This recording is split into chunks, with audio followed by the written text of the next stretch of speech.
Ah, man, that's on an angle. Holy angel, Batman. Lower that down. I'm using my phone still, NDI style, and it's all angeled. That better? Hello, skins. Welcome back to the stream. We just did a little stream on the YouTube, and now we're hanging out on the Beam machine. Just chilling here, just having a good time. Want to hang out and just check some tabses. Little conversation, little stop and start, little this and that, little chit chat. I'll just wait for crew to rock up. Charlotte was asking some questions about road trips and whatnot. What was that noise? I don't know. But yeah, come on over to the Beam chat, hang out wherever you're damn well, please. Are we live on all the platforms? Did DLive start? It did. Okay, cool. Yeah, well, if you want to hang out, you're welcome to chat in any chat you damn well, please, because I can see all of them here. Thank you to Social Stream. Oh, speaking of things, which we're not, but we are, I've been, the other night, I sat down and I said, you know, coming up in August, there's the 10-year anniversary of my channel, Gives a Minute, and we're going to be doing some things slightly different on the streams and set up a little differently. I got thinking, have I been doing this, like, have I been doing it all wrong? I use a Stream Deck for my scenes and triggerings, and my different, basically running the stream is all done via the Stream Deck, including audio routing with a combination of Stream Deck and loopback audio.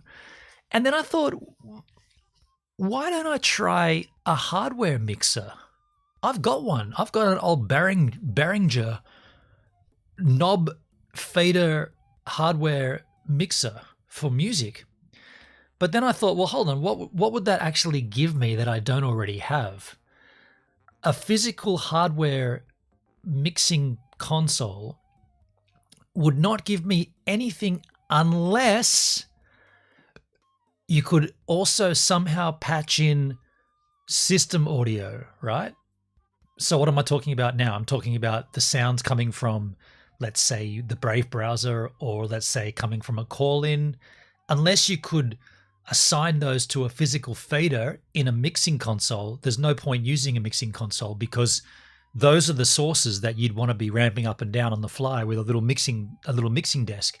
So I asked, who do you think? I asked ChatGPT, is there a mixing console that allows a combination of virtual sources and physical hardware sources, like your microphones, XLRs and whatnot?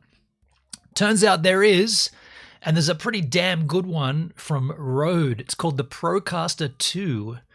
Now, this device is quite old. Well, I guess in tech terms, it's at least 3 years old, might even be 3.5 years old.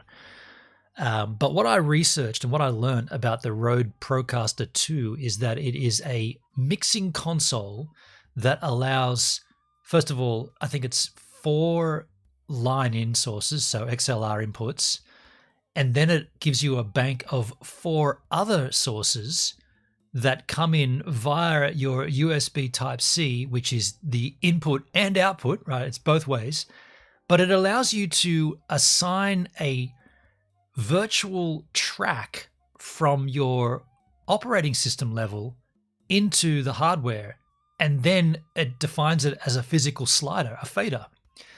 So you could literally assign one of those faders to Brave browser, one of them to Firefox if you were using 2 different browsers. You could assign one to, you know, this background audio, whatever. You could assign one to Discord if you're using Discord for call-ins or whatever. You can just assign them.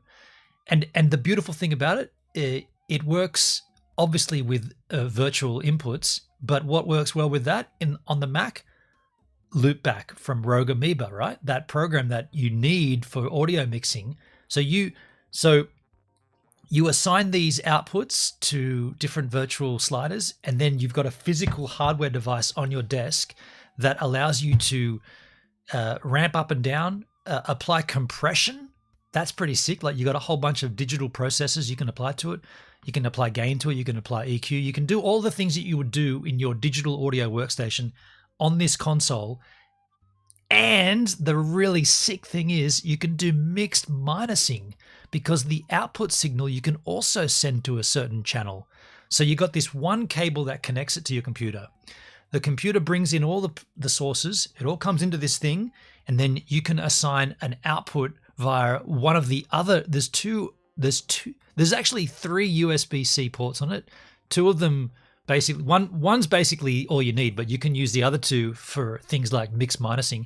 So I could send from the hardware device, I could send a source that includes everything that the stream's hearing, except for the call-in's guest vocal. So you could just mute that out of the system and then feed that back into and then in say social stream, what's it called? What's the chat thing that we use? We haven't used it for a while. The social ninja. I would just assign that audio track to the guest. So when they call in, they get their own audio back. They hear everything we hear in real time, no latency. Maybe there's like tiniest amount of millisecond, but it's virtual no latency. And you've just mixed minused. You can minus anything, you can add, and it's all done on console. So I was like, holy shit, why did I not think about like a virtual audio? Why did I not think about a hardware device that also includes virtual? Because right now you can technically do all that in OBS and loop back, but having a physical slider. Gang bang! Gang bang! Gang bang! Gang bang! Gang bang! Gang bang. This is Gang bang! Gang bang! gang bang. Gang bang. Gang bang! Gang bang! Gang bang! Gang bang! Gang bang! Gang bang. Gang bang! Gang bang! Gang bang! Gang bang! Gang bang! Gang bangs! Gangbangs, thank you, Charlotte. See, those I could assign those to a separate audio track and just have them be able to ramp up and down, right? A drink, you say? You say? I don't know if I want to have a drink. What? Are you feeling okay? I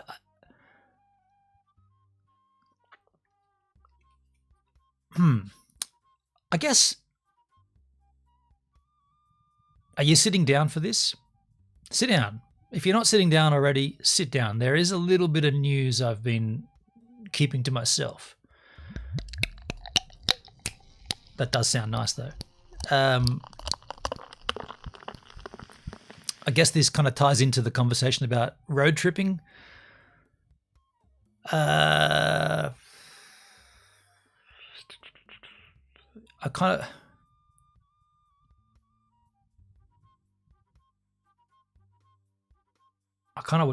wasn't really. How do I even explain this?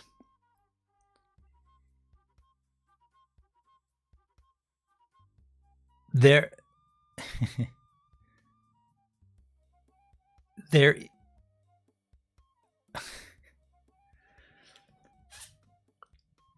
is a possibility I may do a road trip to Tasmania in the not too distant future.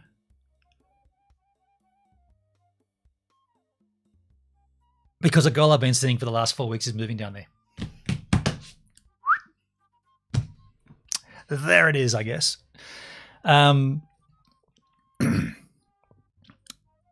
This girl, I don't think you guys will meet her.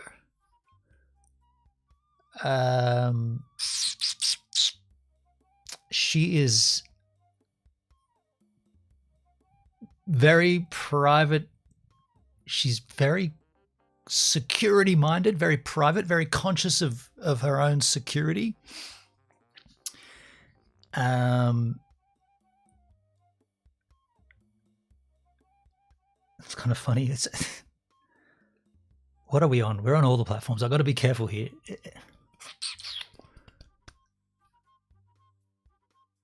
She's moving to Tassie. So we've started something, and whatever goes from there. What is it now? June 14th. So she's, damn, that's under a month. She's out on July 28th. Where's my phone's up there. July 28, I think it was, or July 24. I can't remember that, whichever date it is. But she's moving to Tasmania permanently. Has a house here, selling it. And so if I did a road trip down there, it would be a combination, kind of go down to see her and also do Tasmania. That said, I am doing a northern road trip in August. So if that Tasmania thing did eventuate, I would foresee that happening much later. Like, she's got to obviously get herself sorted in Tassie and do all that sort of, get a house together and do all that stuff, like, right, big changes and this and that. So I'd give her 6 months, whatever, to get sorted. And then if whatever we're doing together is still a thing or whatever, that's when I'd consider going down there. But I do have plans to be as remote as possible on, I don't know, the 29th of August this year. I want to be somewhere by myself, probably live streaming, but I don't want to be around. Yo, Doug, how you doing, man? Hey, Gibbs, just popping in to say hi. Hello, hi, Ifta. How you doing, Doug? Off to the MCG for the footy. Hey, how was your birthday? Speaking of birthdays, it was Doug's the other day. Yeah, man. Enjoy the game, the football. So what else was I going to say? It's kind of funny. I am shooting. So I've been talking, and by the way, I'm not going to tell you this girl's name. By the way, it's a girl. Probably should have said. Not that you'd assume, whatever. But let's just give her a phony name for the sake of phoniness. Let's call her, what's this girl's name in this thumbnail? Yeah, let's just give her a phony name. Hey, keep it down. Forgot about that. It's always the kick stream, isn't it, that's playing in the background. I'll just mute these.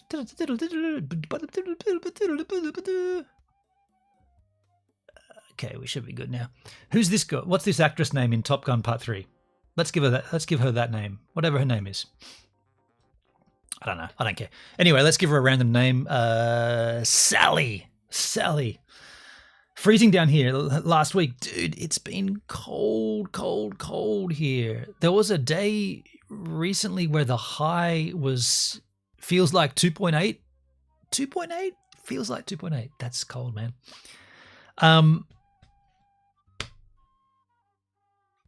Yeah.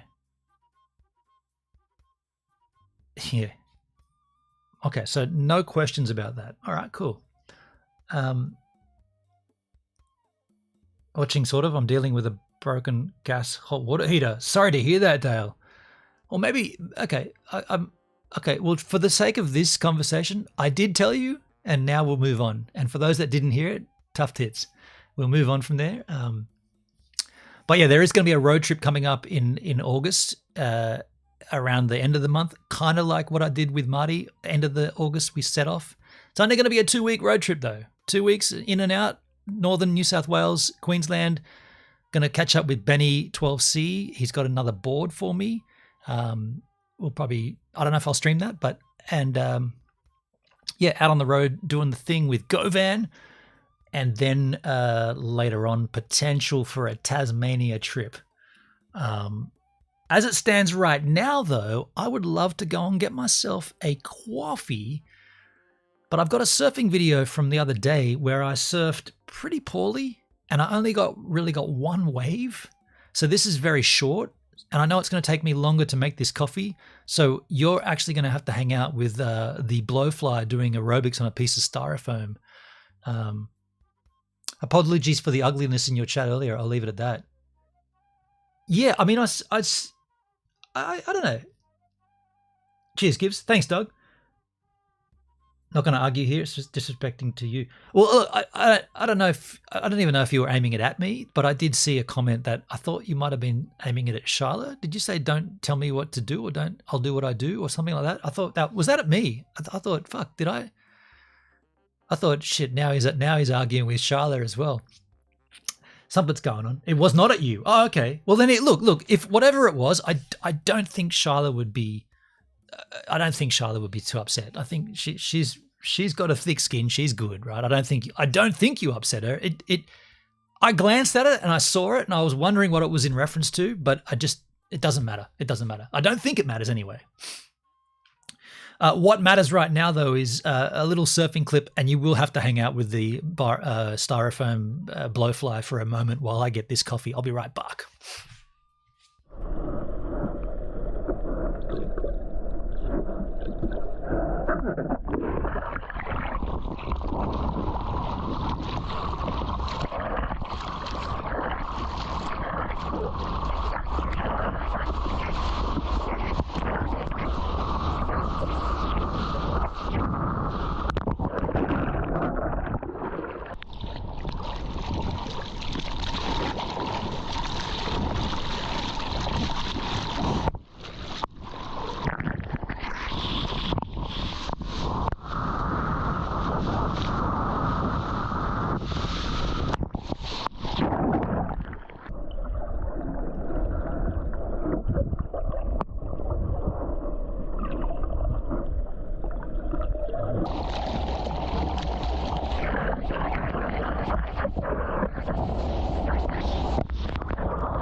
Sorry.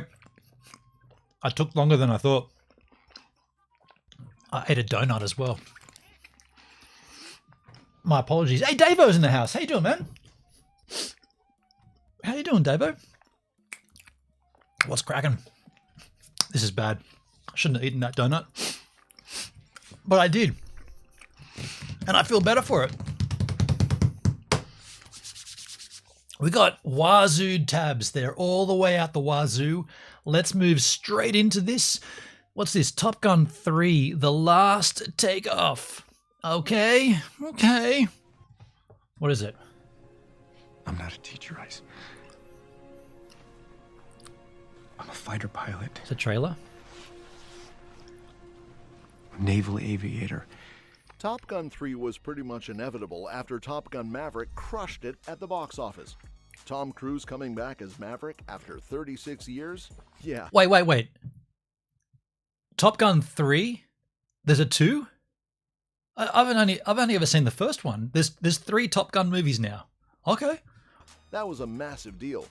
The sequel brought back all the nostalgia, threw in some insane aerial shots, and gave us a fresh batch of pilots claiming they were the best of the best. Audiences were hooked, and the demand for a third movie was instant. I can't get past Scientology when I see Tom Cruise. I'm like, really? You believe that Scientology crap, dude? I know you're an actor and you're a bloody good one, but I don't know. Over on YouTube, Hazem the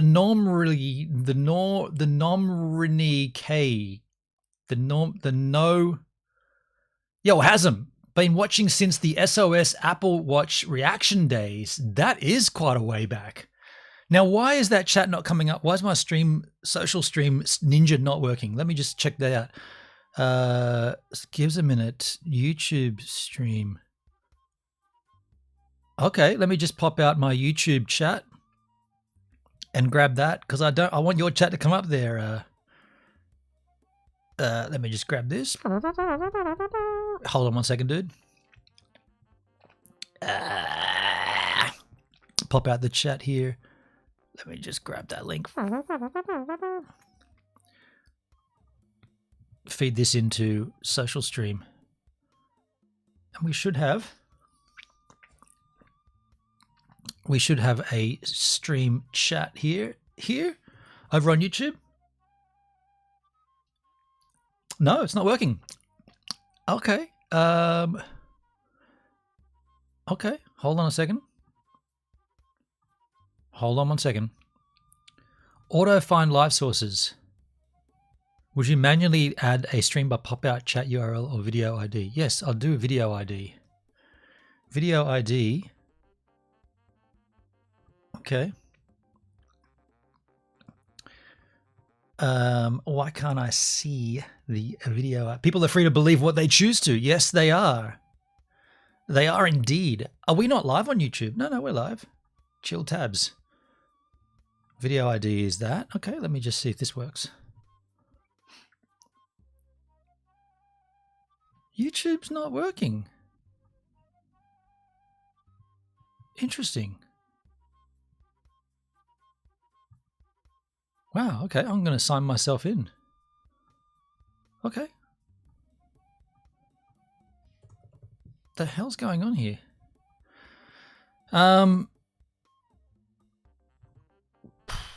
Okay. I don't know why it's not working.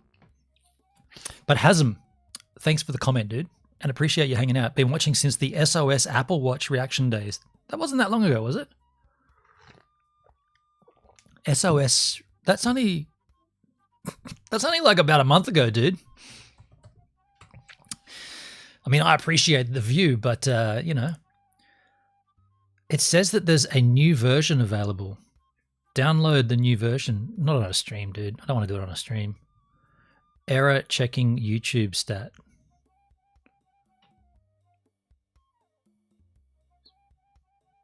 Sign in. Reload all streams.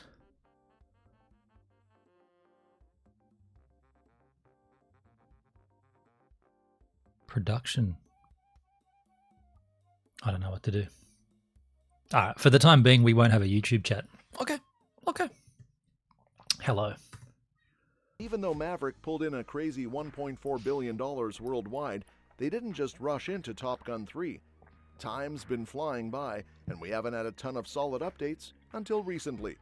While everyone's been waiting for news, Maverick star Jay Ellis, aka Payback, shed some light on why the movie's taking so long. He confirmed that the script is still in the works and that the team is taking their time to get it right. And honestly, that tracks. Tom Cruise is a perfectionist. He took forever to make Maverick because he wanted real jet footage and the best possible story. So with Top Gun 3, he's obviously making sure everything is just as epic. Ellis even mentioned that Jerry Bruckheimer and Joe Kosinski are still involved, so you know they're aiming for something huge. Bottom line, they're not rushing it, but they're definitely working on it. Even though rumors Whoa. have been swirling forever, That's me trying to fix this social stream thing Top in the Gun 3 background. wasn't officially confirmed until January 2024. And when it finally was, the best part? Cruise was locked in to return as Maverick. A whole year passed without any major updates. But then in February 2025, Ellis reassured fans that the project was still very much alive. The thing is, they want Top Gun 3 to be the best sequel possible, which means there's no set timeline for its release yet. Fans are still hyped for another trip to the danger zone, but it looks like patience is key. Now as for the cast, we know Cruise is back, obviously, and he's not coming alone.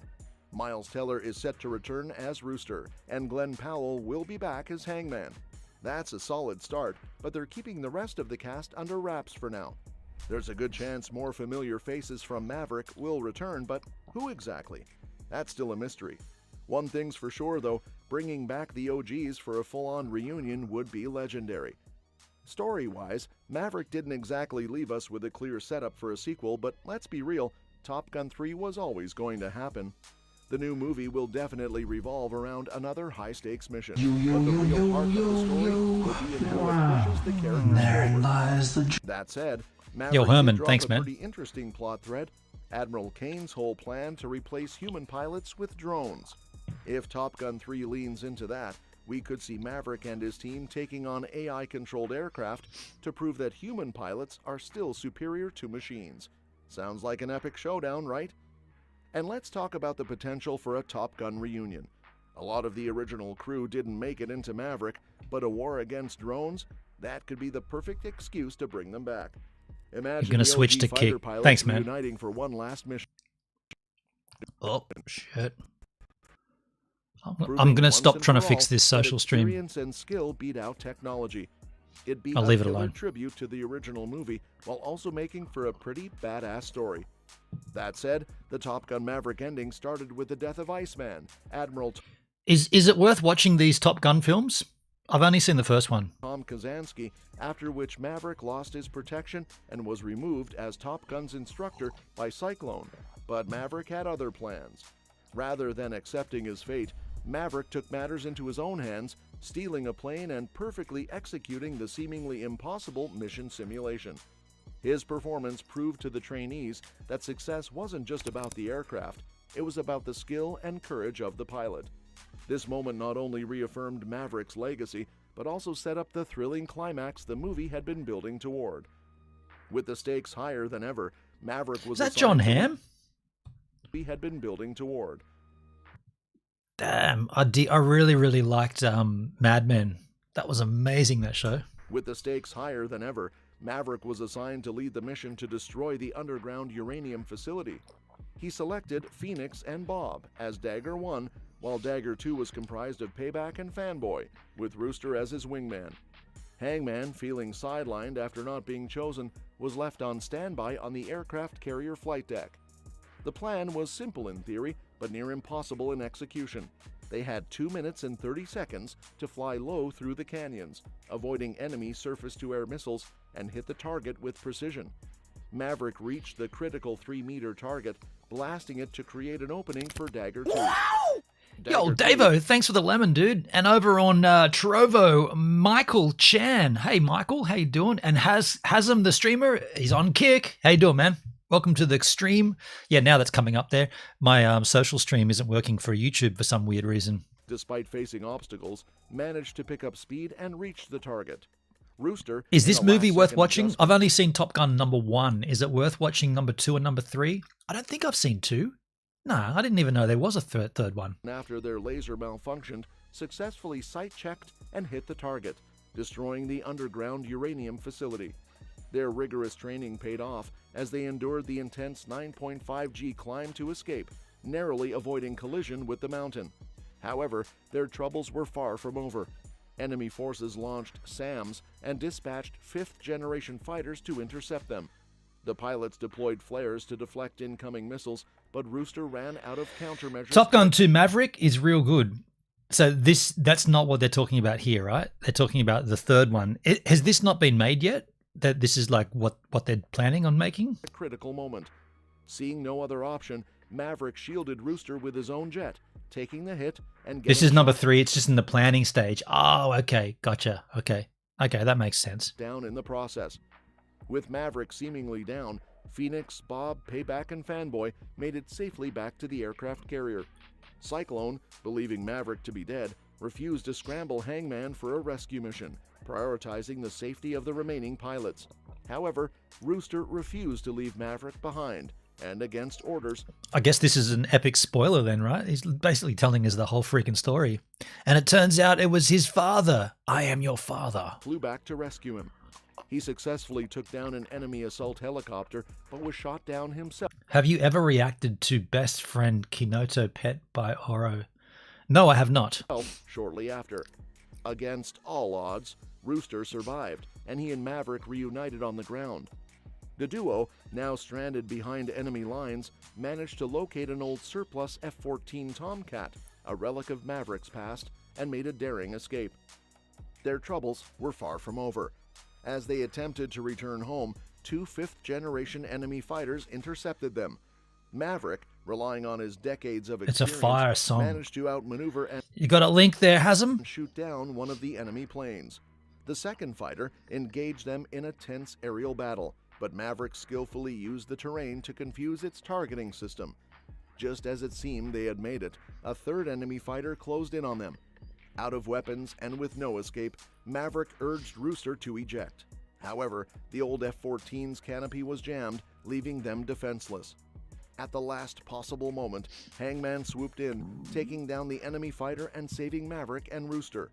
The trio returned to the aircraft carrier as heroes, with the Navy using a net to catch their damaged F-14, which had lost its front landing gear.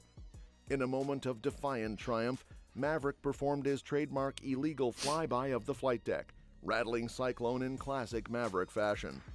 The film wrapped up long-standing tensions, with Rooster and Hangman settling their rivalry, much like Maverick and Iceman had in the original Top Gun.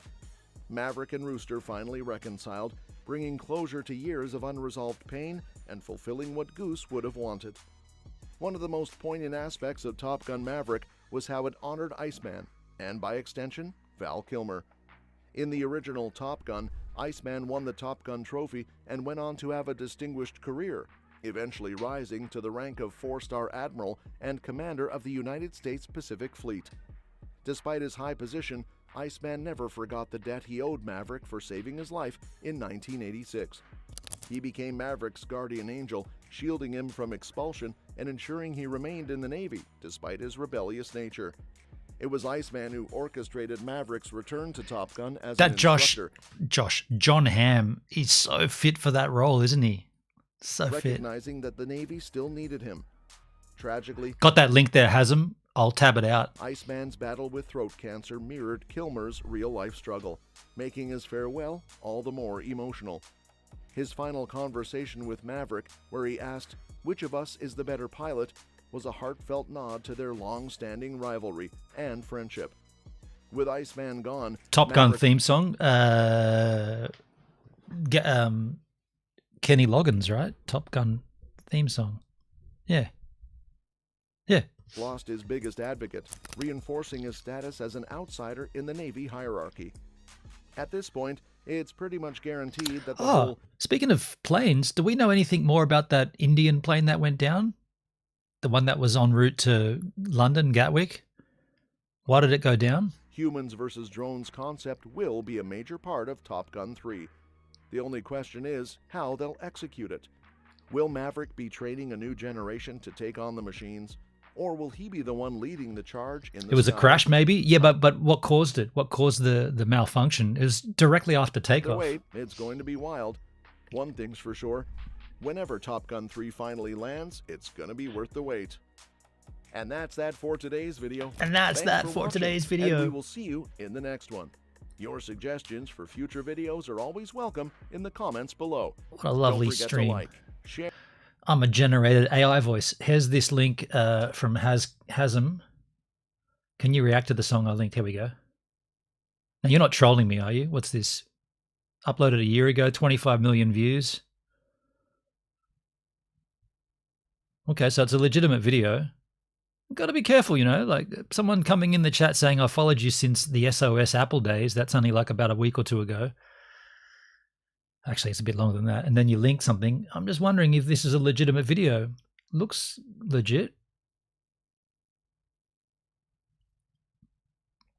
Looks legit. All right, let's take a look.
Interesting. Interesting. Pretty cool. Pretty cool. I'm not too sure what all that was. Let me stop. Let me stop that. Let me just open up the GPTS Machinist because I want to know who the hell is Oro. Was it Oro? He said Oro. Let's just ask it. What? Who? Tell me about OR30. OR30 is the online alias of Abigail, a popular singer, voice actress, and content creator known for her vocal covers, original songs, and fan music, especially within fandoms like Five Nights at Freddy's, Bendy and the Ink Machine, Doki Doki Literature Club, and other indie games or anime-related content. Last name's unknown. Alias is Oreo. Okay. Philippines, South Korea. Okay. Language English. Genre J-pop, electropop, anime. Okay. Million subscribers. Vocals. Okay.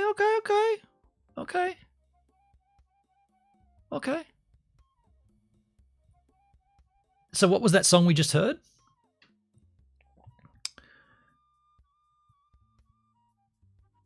The song was KinitoPET song. Tell me about.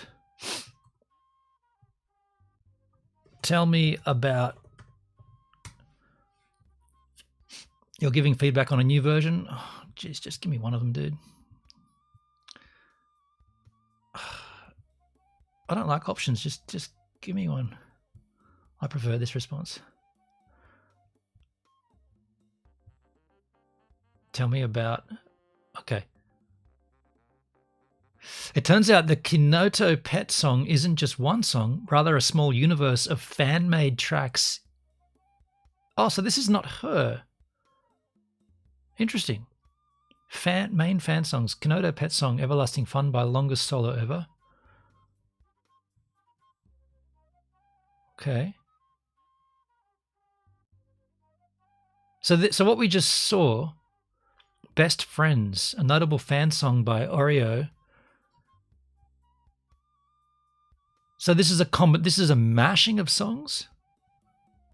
All of these songs are spin-offs from the KinitoPET game, an indie horror project about a digital pet persona with gradually sinister behavior. Originally released last year. So which is the KinitoPET song? Not one specific track, a collection of fan tributes. Huh. And this is the Oreo's pop emo emotion. Okay, interesting. Yeah, look, Hasm, thanks for bringing that to my attention. I'd not heard of it. I didn't even know that was really a thing. Like, they're tributing a song from a game, and that's just her version of it, her style. Okay, I like that. That's cool. I thought you were trolling me, but that's pretty cool. I kept ChatGPT out for the sake of it.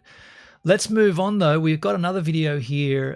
What's this? Rare Shelby GT350. Okay, one of the last Hertz Shelby GT. I know this car. This is one of three. Challenger 1. Yep. Built by Holman and Moody before the Mustang came out. I never thought I'd see this car. This is cool. This is exactly why my show exists. One of the most original Shelby GT350 Mustangs in the world. Okay. We're in Birmingham, Alabama, and we've been guided here by our friend Lee Clark, who said, you're going to like to meet Andy Van, the race car man. Thanks for having us at your shop here, Andy. Sure. Yeah, so I haven't been in your shop yet. I have no idea what's in there. But It's a mess, but I'm looking at this right here, and I'm looking at that. Before we even go in, what am I looking at here? Did this really run that race? Yes, it actually won. The other guys cheated. Did you go on this trip? Yeah, I was in the other car, the 24 car. We finished fourth. And how many miles between those? About 11,000 miles, I think. 11,000. How think long it's- did it take? 43 days, yeah. Modern electronics, I guess, but it's still got a flathead engine. Right. Can you modify with high compression heads and dual carburetors and things like that, headers? Well, you couldn't put much compression in them because you had to run that 80 octane fuel over there. So Hasm, Any problems with these cars? whatever happened to one, Hasm's got one of those phone cases that are made of metal, has a clear thing on top of the front of the screen. It's inside my phone screen. What do I do? Get it out of there. Take it apart. I don't know exactly what you're referring to, but it doesn't sound like it's how it's meant to work. one happened to the other, maybe a day or two later. Oh, gee. The steering shaft broke, the drag link broke, and 2 days later it broke on the other car. Are these the countries you went through? Yeah, I used to could name them all. I don't think I can now. What an adventure that must have been. So how long did it take to prepare the cars? These took about 2 years. I think there's some picture. Let me get the key. Okay. I mean, I think my adventure driving on normal roads from Key West to Dead Horse, Alaska is a big deal. These guys are going from China to Paris. Holy mackerel. So whose car is this? Ted Thomas? Ted gave it to his son. So it's a 3-speed manual gearbox? Well, it's supposed to be, but it's a 5-speed. Trinity. Oh, cool. Here's one picture. So you did this race in '97? And I did it again in 2007. Did you? In the same cars? No, Studebaker.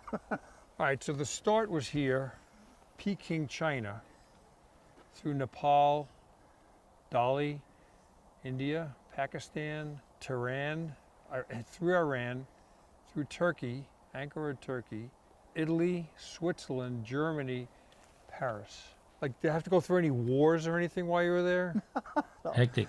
No, Vic said something I always remember. He says, we were leaving Pakistan. We're in Iran, we're safe. Gee, that's pretty amazing. So what's Ted's son going to do with this? We're going to put it in the museum at Talladega. I never thought in Alabama I'd find remnants of China. This is amazing. What do you got here? Anything interesting? Well, junk, more junk. So this channel is just like finding old cars and talking about them? Okay.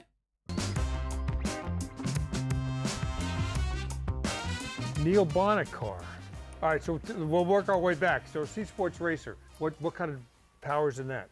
Actually, that's remember the Super Vs? Yeah. That's a Super V with a body With a on it. body on it. It's the only car to ever win the runoffs as an air cool and a water cool. So right now it's got the water cooled. But Yeah. this used to have a horizontally opposed Volkswagen. You also make YouTube videos. Nice one, Hasm. Cool, man. You got a channel going there, huh? Good, Old good stuff. Boxer or whatever they call them. And did you race this? Yeah, I wrecked it. Wow. And when was the last time this was raced? About 82, is it? Wow, 40-something years ago. Ah. So is this your hobby shop, or do you make your living out of here? Well, I've been making my living here since 82. First car I built was for Davey Allison for the Dash. I was the Dash series. Careful. So you man. built Davy's dash car here, no Yep, kidding. I got a picture. Do you know what would be more interesting? Look, I'm not a car nutter, but what would be more interesting is you've got an older dude here, right? He said he's been working in that shop since '82. A better question to ask him, instead of just all the old vehicles and what's he done with them, a better question would be something like, so what's your take on electric vehicles? Have you worked on any electric engines? Engines? Have you worked on any electric vehicles, and what's your take? Like, how do you transition from old school to the new school? That would be more, instead of just going, oh, you got old cars here, fantastic. Get to the meat and bones of the conversation. Around here somewhere. So that's a steel car? Yeah, that's Neil's car. That's the car. Do a lot of stuff on stream, making music, make content. Cool, man. You sound kind of similar to me, Hasm. Pretty similar, huh? Laughlin, that's it. So what do you do with that? Just keep it as Well, Lee and them used to have vintage races at Barber's. Easiest car in the world to drive. That's what they say. Power steering, you know, the brakes are big. You know. I've got Neil's old Junior Johnson Budweiser car. Ah, It was an aero roof, but I made it a notchback. I've had it for 40 years. And so what is this? this is It's sure covered very carefully. this is a Wait, don't tell me what it is. I'm gonna figure out what it is, okay? Okay, so we got a single headlight. Okay, I got it. It's a parking lot. You helped the owner of KinitoPET make the game. Now, I don't know what that is, dude. I don't know what KinitoPET is. But I will find out. What is KinitoPET?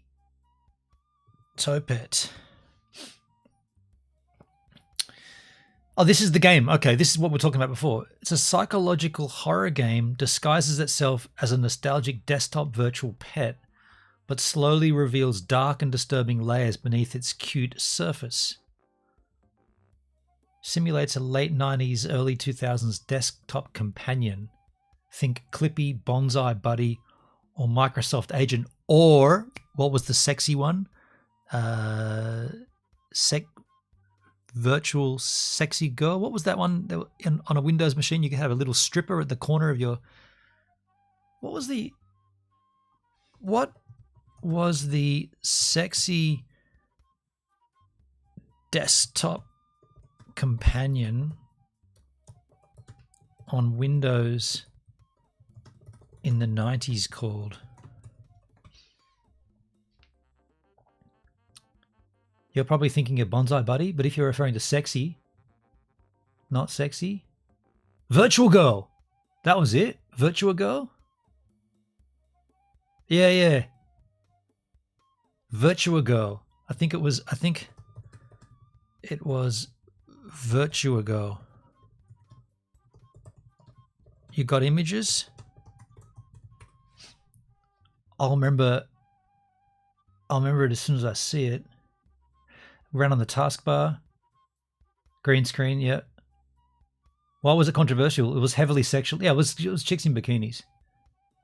Many downloads came bundled with spyware or Trojans. I can't display explicit or adult content. That's a shame. That's a shame.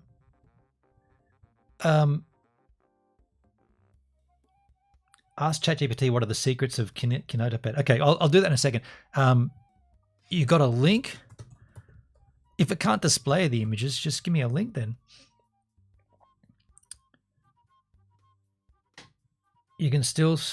I'm not downloading anything of this shit. I want to just see it. I don't want to download anything.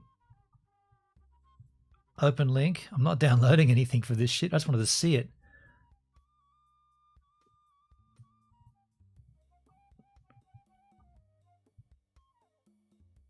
Okay, we got an image file here. Thumb. Cover thumb.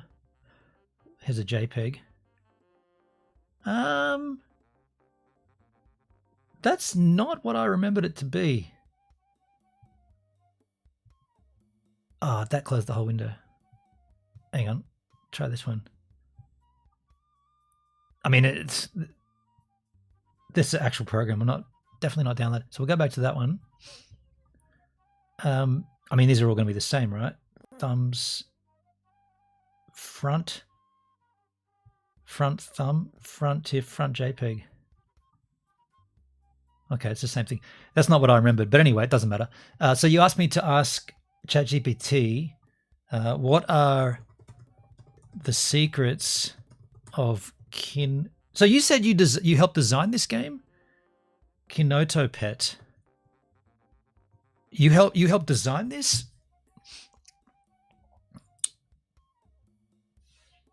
Okay, so the game is rich with secrets, hidden messages, and eerie Easter eggs that enhance its unsettling atmosphere. Here's an overview of some of the most notable secrets. Rare startup events. Occasionally, when launching the game, the usual operating system logo is replaced with a cryptic message, "Where am I?"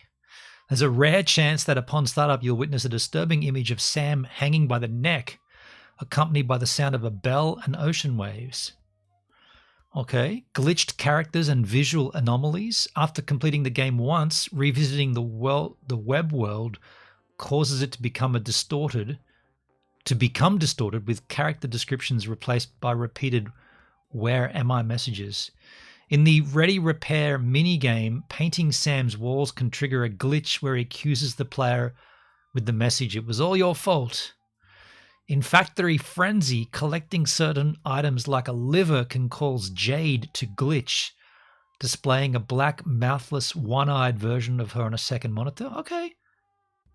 You've added a lot of stuff to that. Interesting. So you're a developer then, I'm assuming, right? Very cool, man. Like, I'm not a game player, but there's been a lot of care added to that, I guess, to make it all as interactive as that. That's cool. Cool stuff. Let's continue on. Light in the headlight. Let me get around here. Oh, I'm looking at the hood. First generation Falcon. That's it, exactly. Is it? This is. I haven't lost my touch. I know this car. This is one of three. Challenger 1. Yep. Built by Holman and Moody. Yep. Before the Mustang came out. Right. With a 260. Because a friend of mine bought Challenger 3. It's all fastback. And all that. Challenger 7 was a rocket, wasn't it? I wrote a book about the history of Holman and Moody, and this was in there. So what Holman and Moody was doing, I think I don't know if they're being challenged by Ford or they just took it upon themselves, but there was no sporty small car Ford produced. And they saw maybe that the youth wanted something small and sporty, so Holman and Moody built 3 Falcons. This is one. Yeah. And this had stock roof, stock body. Right. And then 2, they took like 3 or 4 inches out of the body. Right. So I heard the toughest part about that was the dashboard was so low you couldn't get your feet underneath there. Yeah. And then Challenger 3 was a aluminum fastback roof. Fastback, yeah. Yeah. Isn't that something? They had like 221s in them, didn't they? This one had a 260 in it. Now, I don't know if I think originally it had 221. Probably did. Now, I know the Challenger 3 ran at Nassau. Now it's an electric I vehicle. think originally it had 221. Probably did. Now, I know Look at the engine bay. That's ready for batteries. the Challenger 3 ran at Nassau. I think maybe I think maybe this car only ran at Sebring I never thought I'd see this car. This is cool. in Trussville, Alabama. Man. Hasn't. So- Also, I wouldn't recommend playing it, but if you want to, you can. Kinoto knows you're recording if you are, and he says, "Can I see your face?" If you say yes, he said, then smile turns on your camera. If he says no, too bad, your camera gets turned on. Yeah, look, I'm not a gamer, so I would not be playing it, but some interesting little hidden gems there if you're a gamer. What happens? Nicely done. I've got to do the steering on it, redo the transmission. I'm not really in favor of someone controlling your camera though. That's a little spooky. Engine back in it, put the rear end in it, and get it where to crank and move. You probably remember this. I don't know. Oh, look at that. So you have to flip that, and oh, that's cool. That is something. So this is documentation of, okay, magazines That's what I was that looking appeared. for in the seat in there. Uh-huh. See, this is when the Falcons were running the Monte Carlo Rally. Oh, yeah, so this is Challenger 3. I don't know which one that one is, but see the fastback roof. That roof was made by Luigi Luvazgi, who was an IndyCar bodybuilder. And he built aluminum cars. And so a guy, Howard Kroplick, owns that now. That's his car. Look at that. So there's a GTO Ferrari and a Falcon on the same track. when has that happened in history? Jeez. Look at that. This car. One of the most obscure Holman and Moody cars ever. Man. So there, that's Challenger 3 being unloaded in Nassau. Yeah, that's Nassau there, yeah. It's funny watching people froth about old vehicles, isn't it? I mean, when they made these, they weren't old. They were just the style at the time. But now in retrospect, it's like, man, that old car. That was the Holman. They don't make them like that anymore, do they? Well, you have a neat shop, man. So I'd sure like to see that Hertz car. It's a neat little neighborhood. I like it. Marion feeds them. We were at Andy's shop, and now we're at his house, 3 miles apart. And he's going to show us something in this building that he says I'm going to like. Oh, man. Oh, man, look at that. So how long have you had this? I bought it from when Hertz turned them into Jim Skinner Ford dealer. I bought them from the dealer. So you're the first owner of it after Hertz. Right. What year would that have been? 67, I think. Yeah, because that would have been a year old. Yeah. That's a 66.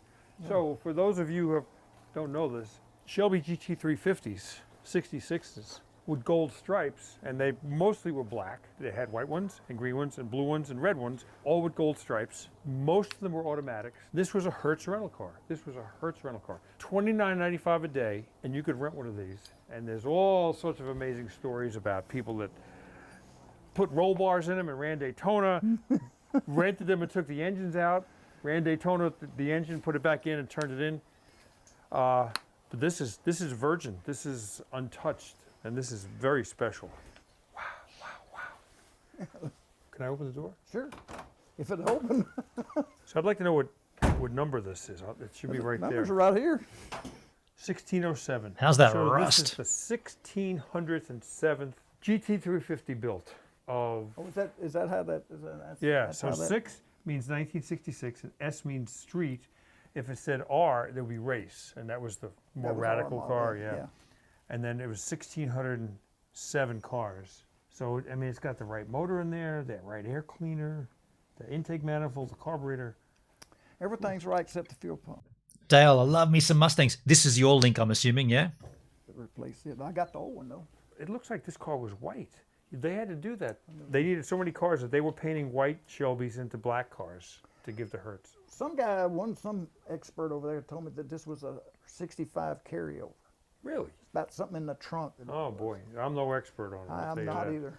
So you brought it over to the anniversary just like this? The 60th, yeah. I took it to the Oh, that's great. So it's a 289 high performance in a Cobra. So Hasm, the idea behind all those little Easter eggs and pop-ups and whatnot is to make the game feel more interactive. That's pretty interesting. Don't send so many capital letters. Wow. Ignore that. I never set that up in Botrix to stop from sending capital letters. You can send capital letters. That's cool. Ignore that, Hasm. Ignore that Botrix comment. With a low-rise manifold and an Autolite carburetor at 271 horsepower. In this one, it had 306 horsepower. And this is called import brace, I think? Monte Carlo bar. Monte Carlo bar, that's what it was. People call it. This bar right here, and it ties. Yeah, Dale. So I don't know if you heard. You said you're busy with the hot water tank or something. I was saying that what would be better if I was interviewing, or if I was this gentleman going into this old dude's car yard or car shop and exploring.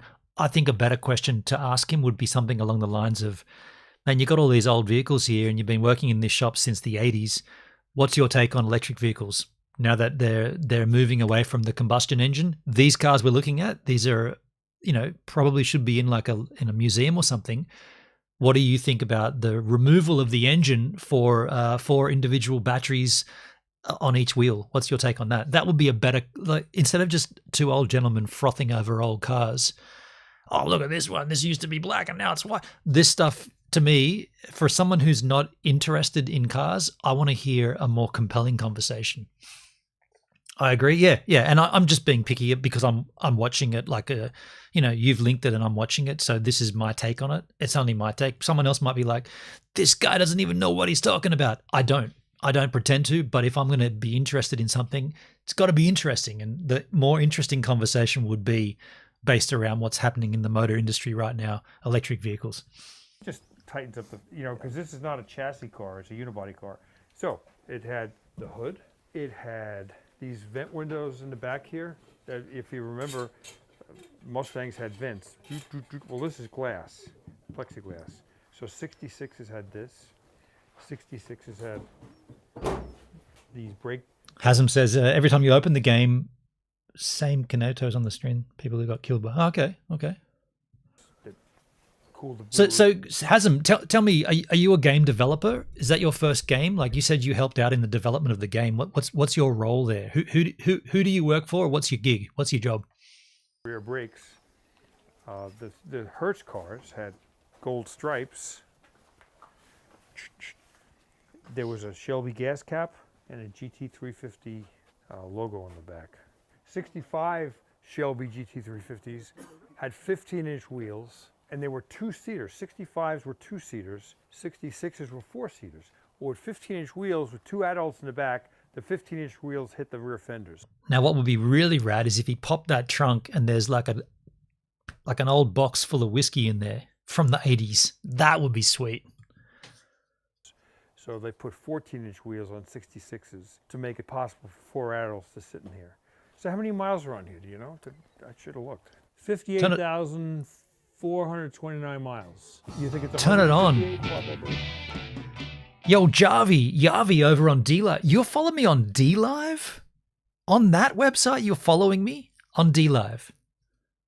Well, thanks for following the Gives a Minute DLive stream. Now that makes you the latest giver right here on the channel. Now, why would this make you a giver? Well, let me explain. You see, you're giving me your time to consume the content, whereas me, I'm a giver because I'm giving you my time to create the content. And so you see how we're both givers here, and this is a two-way street. But you're the latest giver on the Gives a Minute DLive stream. Thanks for the follow. Still got it. Still got it. Bam! Just like that, it comes out almost on Q-skis. Haven't heard that in ages. Yeah. Who's people are following me on DLive. I mean, if there's ever been a site that's DDD down, it's that one. Yet there are still people following me. That's baffling. Appreciate it though. Thank you. Yeah. So, did Mary Ann drive this car? She drove it back and forth to work till people started following her home. So- Wanting to buy it. So Marianne, I want to ask you, you drove that car as your everyday car for years? For a long time, yeah. Long time.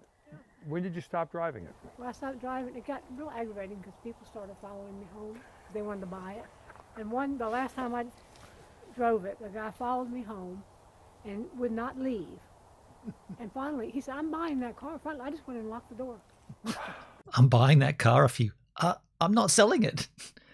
DLive, what's that? I forgot. But by the way, yo, Dale, thank you. Mayonnaise, wow! Thank you, man. By the way, I did request that payout, and it still hasn't come through yet. Now there is a 14-day. Yo, MD Wit, how you doing? How you doing, MD? There is a 14-day wait, and it hasn't been 14 days yet. I think it's. Hang on, let me. Oh, it doesn't matter. But anyway, we did request that payout from DLive. Elfsar came in sort of saying you probably should eject from there. It doesn't look good. And also, I've been checking in. on DLive. I just want to tell you how it feels. Just want to tell you how it feels. Damn, if that does disappear, we're going to lose all those donation alerts. I was going to tell you how it feels. I've been checking in on that World Movies channel to see if there's been hardcore porn on there, and I've not seen it at all. So I don't know. Elfsar was kind of saying it seems like a thing happening. Well, I went in throughout the week checking, and I didn't see it even once. So I don't know. I helped Troy and make the game. Okay, so are you a game developer? Yo, Netskis, I did, and still you also requested your payout, Netskis, and it's still pending. Yeah. Yeah, okay, interesting. This house. Yeah. Oh, yeah. Did you ever We've never street lived race it? anywhere else. Did you ever race So it? Hasm, you helped make the game. Are you a game developer? What's your gig? Like what do you, when you say you helped make it, what do you mean? Did you code the game? Did you trial the game? Did you, I don't know, audit the game? What was your role? Back here on Kick. Buddy, traffic lights? No. No. I just went fast enough by myself. I didn't race people. So I am curious. I mean, of all the cars you could have bought in 1967, you bought this. Why did you buy this car? I helped make the secrets, and I was see Hasm. I'm going to ask you again clearly. When you say you helped make the game, what did you do? Are you a coder? Are you a game developer? What did you do to help make the game? I don't know. I'm just trying to be as clear as possible. I don't know you, and I just want to find out what you are. You a game developer? Are you a web developer? Are you a coder? What's your thing? Like you just came in here with this link to this game, and now you say you helped make it. I want to understand more. Well, I was working out in California, and I just came back, and my brother was selling cars, so I saw it, and I said, I gotta have that. There were two of them, in Birmingham. Do you still You're have slightly little, annoyed, Dale.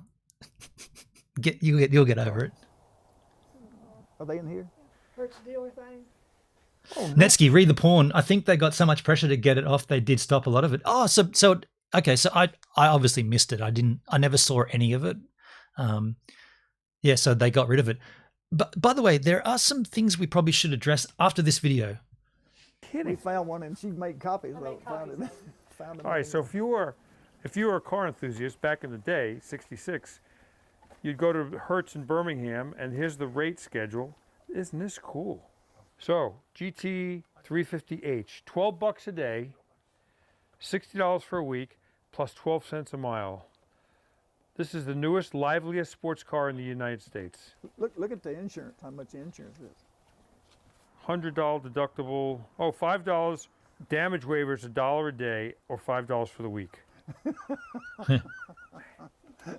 I can have one of these? Yeah, sure. Thank you. Did you ever drag race this or anything?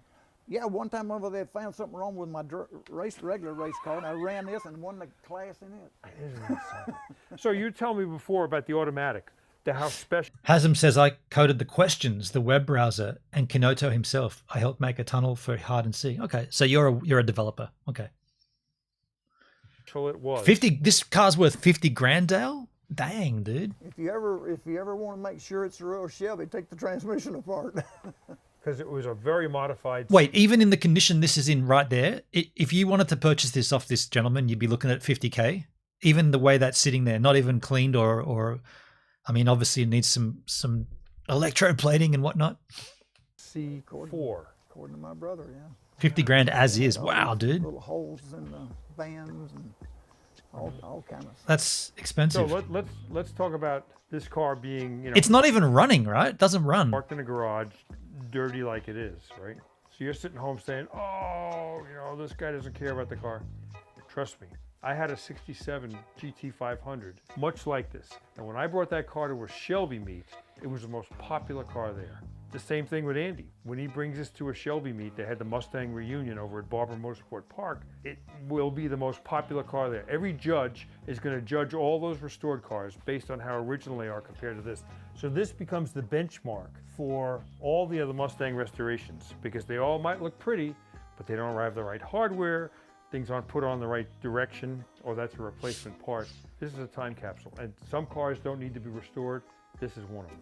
This has been such a special day, and I have to thank Lee for introducing us because this is exactly why my show exists. Lee will get you in trouble. Some collectible cars are rare and very valuable. This one in This is my in show point. exists to find cars just like this, to give people encouragement that there's still old cars to be found. So I want to thank you so much, Andy and Marianne. She's hiding back here. Marianne, thank you so much. You're welcome. This has been a great afternoon. Yeah, right. You got to meet people like this because they're the salt of the earth. The salt of the earth. I'm not a car nutter, but I can understand I can understand the enthusiasm. I can certainly understand the enthusiasm. Look, there is some notable information we probably should be addressing in regards to Beamstream.gg. There are two pieces of news I wanted to read to you in email form from Theodore, which is the SVP, the Senior Vice President, SVP, right? This email came in. So this one, when does this come in? This came in on the 6th of June. So this is about a week ago now. I'll read this out to you, but I'll prove it that it's real just by glancing onto the email ever so briefly, and it's in full screen so you can seize it. But that just proves that this is real, but I'll just read it out to you. Dear Benon, I want to personally thank you for being one of the first 300 Beam members to join our monetization beta. Your early participation, feedback, and support has played a vital role in shaping the tools and systems that now empower streamers to monetize their content on Beam. Thanks to your pioneering efforts, I am thrilled to announce that as of today, we are expanding the monetization beta to all streamers on Beam. This marks a major step forward in our mission to build a platform where creators can thrive on their own terms without having the obstacles that have become common on other platforms. From refining the subscription experience to helping us test multiple payment methods, your involvement helped us validate important features and set the foundation for a broader rollout. We could not have reached this milestone without your help, and we are sincerely grateful. We have more enhancements on the horizon, including the introduction of payout tiers and real-time earnings dashboards. But today we celebrate this important breakthrough made possible by you. Thank you once again for your trust and commitment to Beam. With appreciation, Theodore, Senior Vice President of Technology. So, wow, very nice. So, look, okay, so thank you from me back to Beam for the lovely words on the email. This is, yes, it's addressed to me, but it's a general email to anybody who signed up to the beta of the monetization program. Now, what I wanted to highlight was that came out a week ago, and then another email came out, and this is the one that I'm gonna have to question this. I'm gonna read it to you, and then I'm gonna talk about it, and I'm gonna have to bring up. I'm not gonna have to. I want to bring up some interesting points that this does alert us to. So again, to prove, look at all those fish on the screen. As a thank you, man. Oh man, what's going on with bot tricks? You can send as many of those as you want, dude. I'm gonna have to disable all those bot tricks. You can send fishes like that. That's what it's for. So here comes this email, right? Let me read this to you.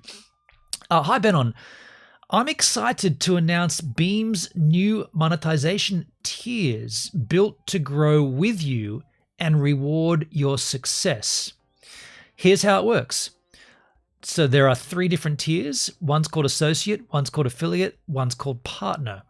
Associate looks like the easiest one to achieve. This is a 70% split, and this is default. So this is available to everyone. So everyone who signs up to Beam becomes a Beam associate at a 70% split. We'll talk about that in a second. Affiliate is an 80% split. So 80% to the creator, 20% to the platform. Now, this is where it becomes a little strange. Choose your path. You can either choose a content path or a content diversity path. The content path includes 60 plus hours streamed in a month. Content diversity path includes 40 hours streamed in a month, plus stream in 3 or more categories / games. Or there's a third pathway, the revenue path. 4+ hours streamed and $100 plus in net revenue.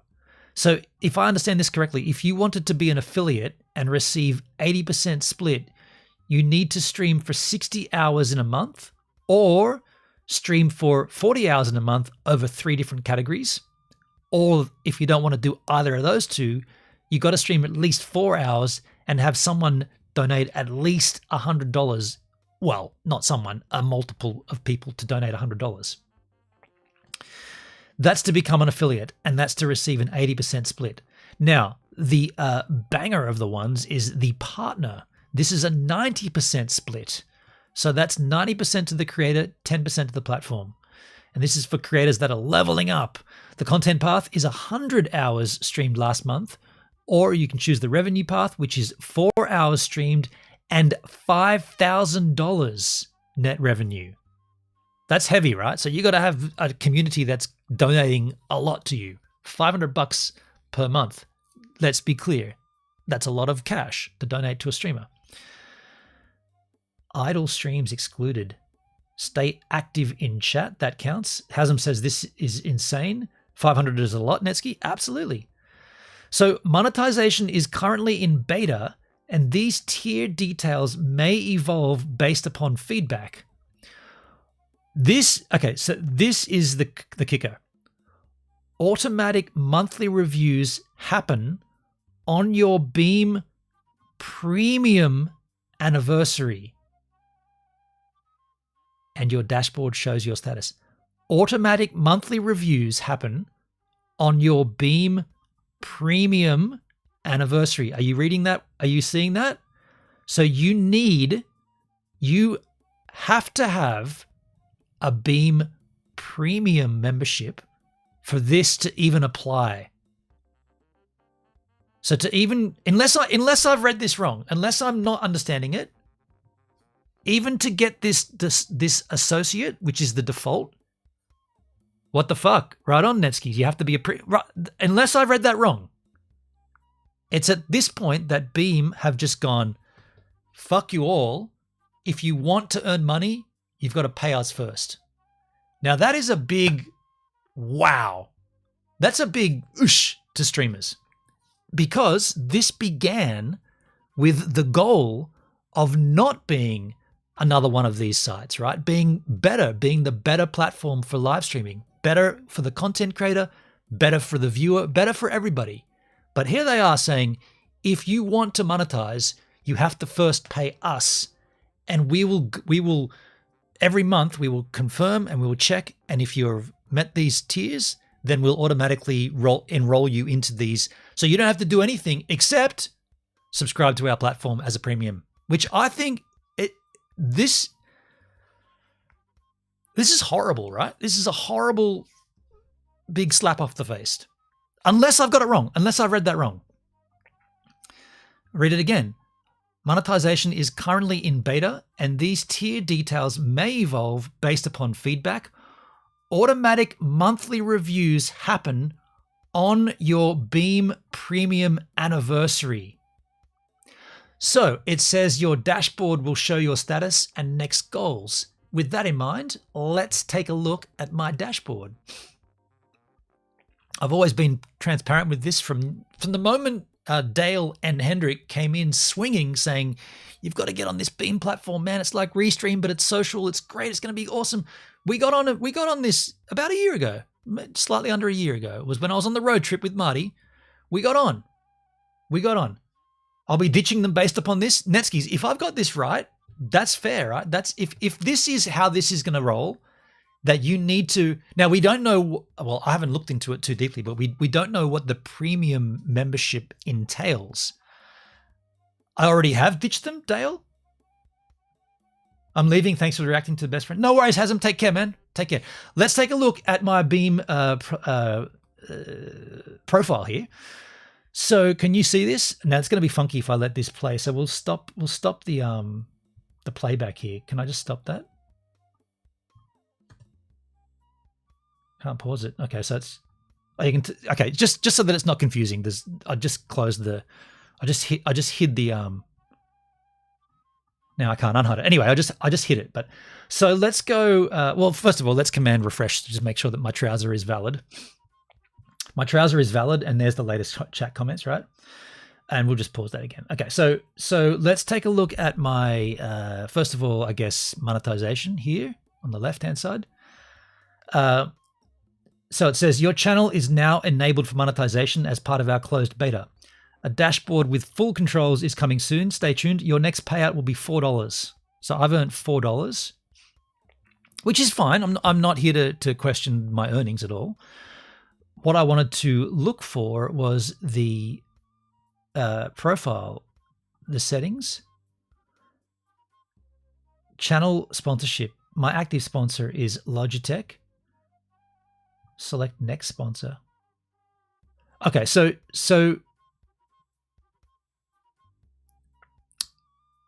hang on. So to become a premium member. Sorry, let's go back to the front here. Sponsorship. Shush. Well, I'm looking to see what it costs to become a premium member here. Channel studio giveaway, appearance, account settings, channel settings, contact support, terms of service, privacy policy, logout. I guess it's under account settings. Personal info, security, notifications, payment, just notifications. Okay, nothing there. So it's not on that setting. Channel settings. I'm pretty sure it's that pay per month to stream rather than sponsor. Don't lead the card. No, it was asterisked out. That's what I thought, Netskis. So if you choose this payment method of $3.95 a month, that makes you a premium. I'm just not sure of the verbiage, the wording, how that all fits. Appearance, that's that. My channel page, 68 followers. Notifications. Wow, I didn't even know I had notifications. Appearance. That's weird how it's got start stream up there. I mean, I'm already live. I'm not having much luck here finding what I thought I was looking for. Hey, keep it down. Follower feed.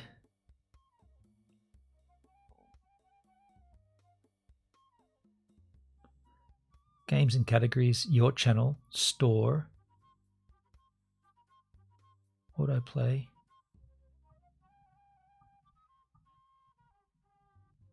Your channel. Okay, so it's not there. So we need follower feed. We need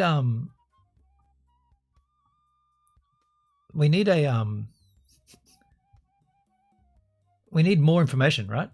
We need more information. I'm a bit lost here. terms of service. Third party doesn't have Beamstream.gg privacy. It's not under there, is it? I'm specifically looking for the verbiage, right? So this word here, automatic monthly reviews happen on your Beam Premium anniversary. What does that even mean? ChatGPT to the rescue. What are Beamstream.gg's, what's the verbiage again? What is Beamstream's premium membership level? What is Beamstream.gg's premium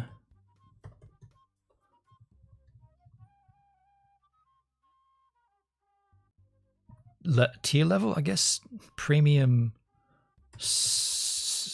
What is Beamstream's premium account level? I don't know. Hopefully it works this out.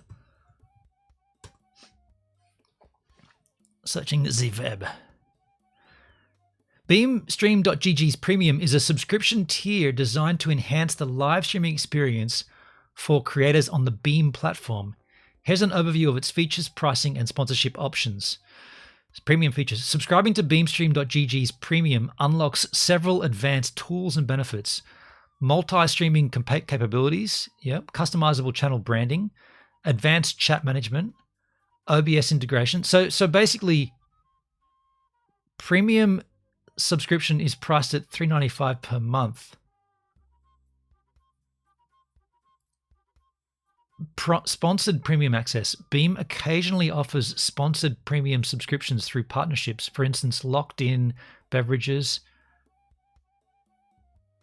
Register on Beamstream. Choose the premium option during setup. Okay, so I'm going to say, is there a page on their site that explains this?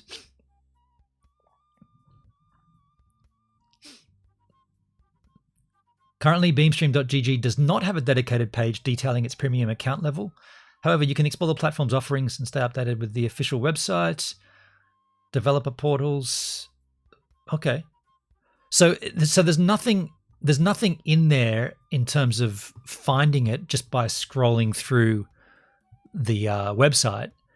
However, it would be apparent, or it becomes apparent when you go to account settings. You go to channel settings, and you check this sponsorship tab here. If you want to be premium, you don't. So if you don't want to pay, I think what's going on here is it's a case of bad wording. This word premium. Everyone who signs up to Beam has to go through this page where they got to select the sponsor.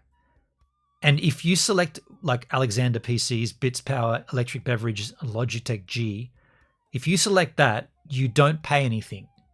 But you then, if you choose one of those sponsors, you then have on your channel page sponsored by Logitech right here, and therefore pre-stream ad rolls of the Logitech products roll on your channel by default. Now, if you do select, if you don't want to have a sponsor, you click this button, then you actually pay for the privilege. You pay $3.95 a month. Now, if I understand correctly, both options of those will result in you being a Beam Premium member. So in effect, there is no other option. That you're always going to be a premium member, but you can either pay for the privilege or use the sponsorship avenue and not pay. If I understand correctly. That it's not very clear, but I think that's what's going on. And so if you opt out of payment, you automatically fall into this category of associate, and therefore you get a 70% split of your revenue. But if you wanted to go up, you've got to go through these different avenues to get there. And if you decided to pay, so if you decided to pay this $4 a month, you then pay in addition. You pay in addition to. Yeah, you pay in addition to. You pay for the privilege, and then you still get these splits. So, Elfsa, how you doing, man? They get paid either way. Yeah. True. Yeah. So Beamstream, it is at this point. Oh, my camera, my NDI camera. Hold on a second. It's my bad here, folks. Just give me a second just to reignite my NDI source. My bad. It does that after it gets. You can have it that way if you want. The NDI source just turns off after a while. God bless NDI for doing that. I don't know if it's an iPhone thing. Definitely happens to me. So yeah, it is right now that I'll say it feels a bit sour. It feels a bit sour that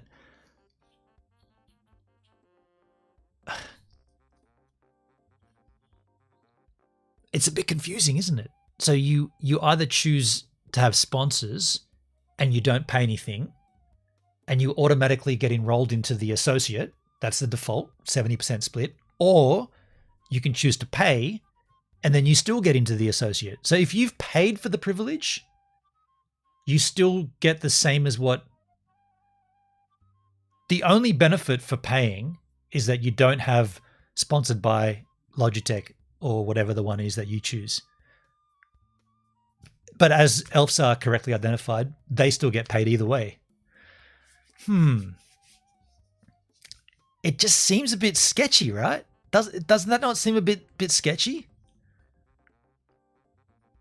Don't you think that's a bit sketch? Let me open up the Discord and just see if anyone's been talking about this. Although I will stand back in the Discord and I won't be talking myself because you know me and Discord had a hit and miss experience on Discord. Let me just see if anyone's talking about this in Beam's chit chat. There is conversation talking about VODs. Let me just do a search for premium.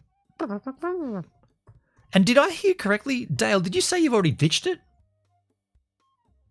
You've already ditched it?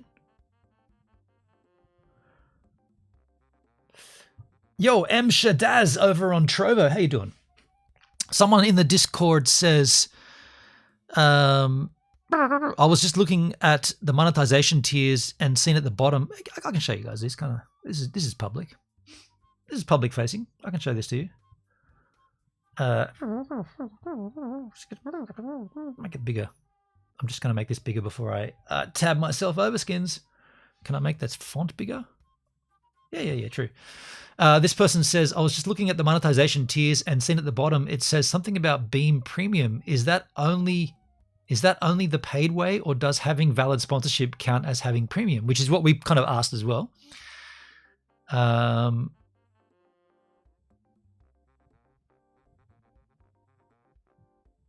Okay, did no one answer that? Nobody answered that comment? I'm going to say, nobody answered that? That's a pretty big question. Nobody answered. Oh, shit, I want to ask. I want to say, dude, I'd like to know the answer to this too. I'd like to know the answer.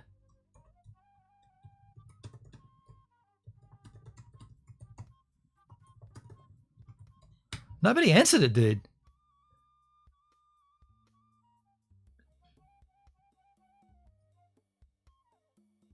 What are these roles? June. Theodore made a comment here. This was yesterday.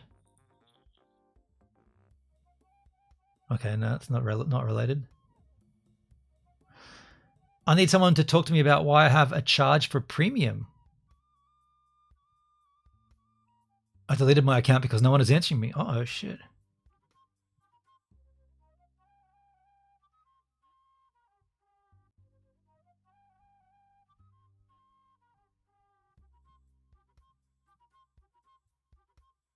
So here's the announcement, which is what we just read. No one can answer that though. Oh, you can. You can answer. You can. Okay, I'm going to say, can someone explain clearly how the premium subscription model relates to this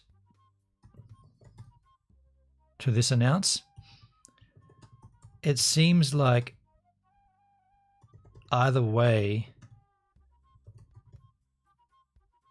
I was going to say it seems like either way Beamstream gets paid. I won't do that because it could be construed as being argumentative. I just want to know further. I'm the only one that's answered that comment. This has been up since the 26th. Wait. 26th of the 4th, 2025.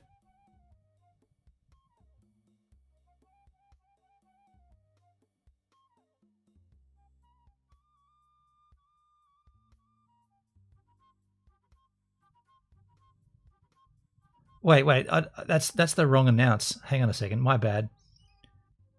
Copy text, delete message. It's in the that's the wrong announce. Updates. Where is this announce? Chit chat, monetization, 5 new.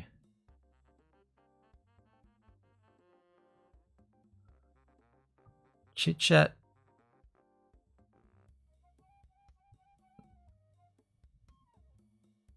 Oh, Theodore's already answered. That's quick. Okay, so Theodore says Beam Premium is what unlocks multi-streaming, UniChat, UniViewer, etc. Sponsorship allows you to have Beam Premium for free. Monetization tier review happens on your anniversary when you activated streaming tools on Beam, be it for free, via social sponsorship, or without. So I'm gonna say, so in effect,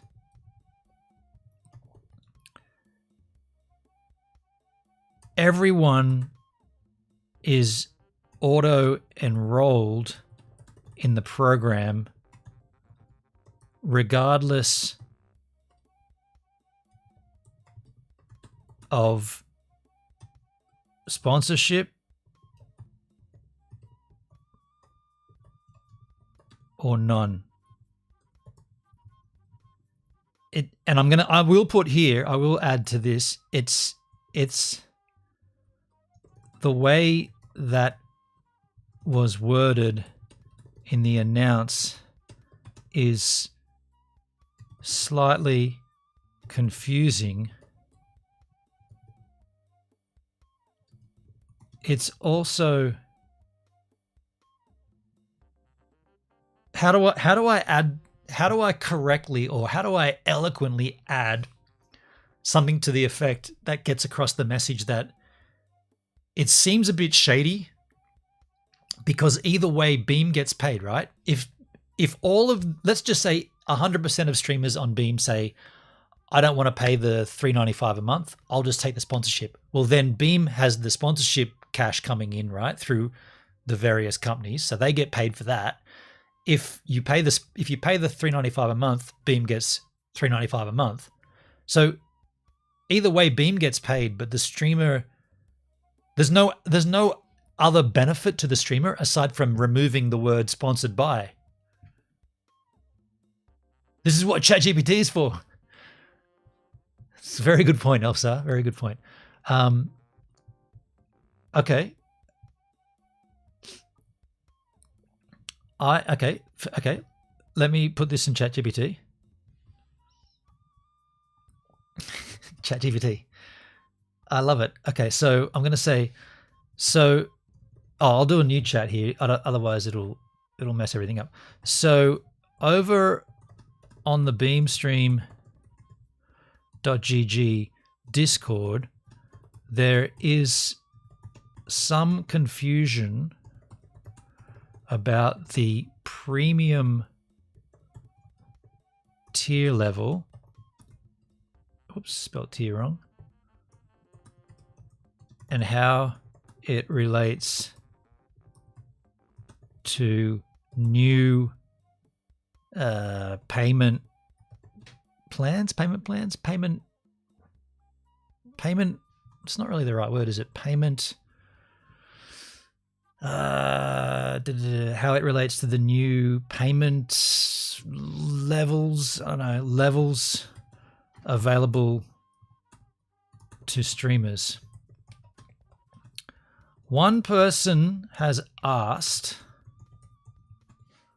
let's go back to the Discord. I'll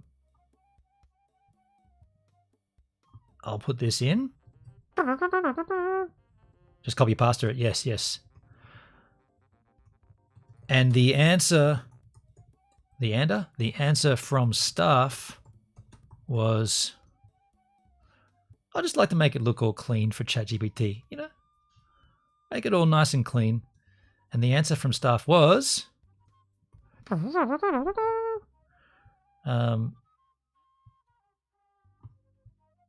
okay, this will be clean. I had a follow-up question as below.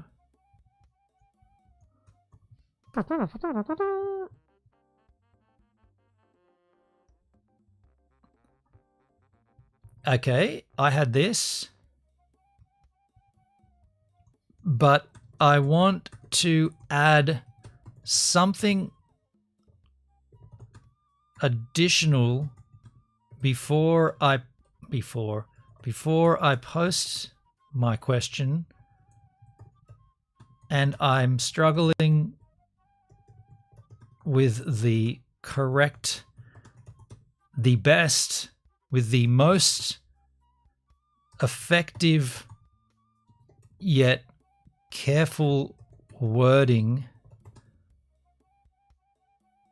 to not offend anyone.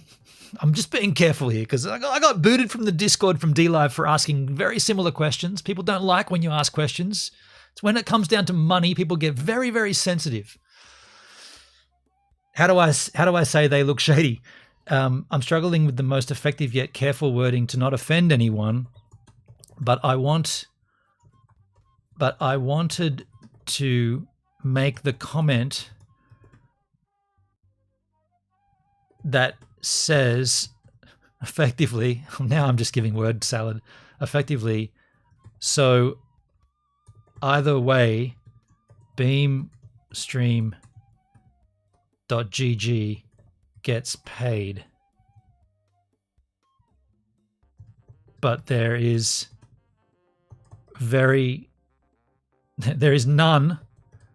no or very little incentive for the streamer to choose either one of those options. Can you word it cleanly for me so I don't cop a ban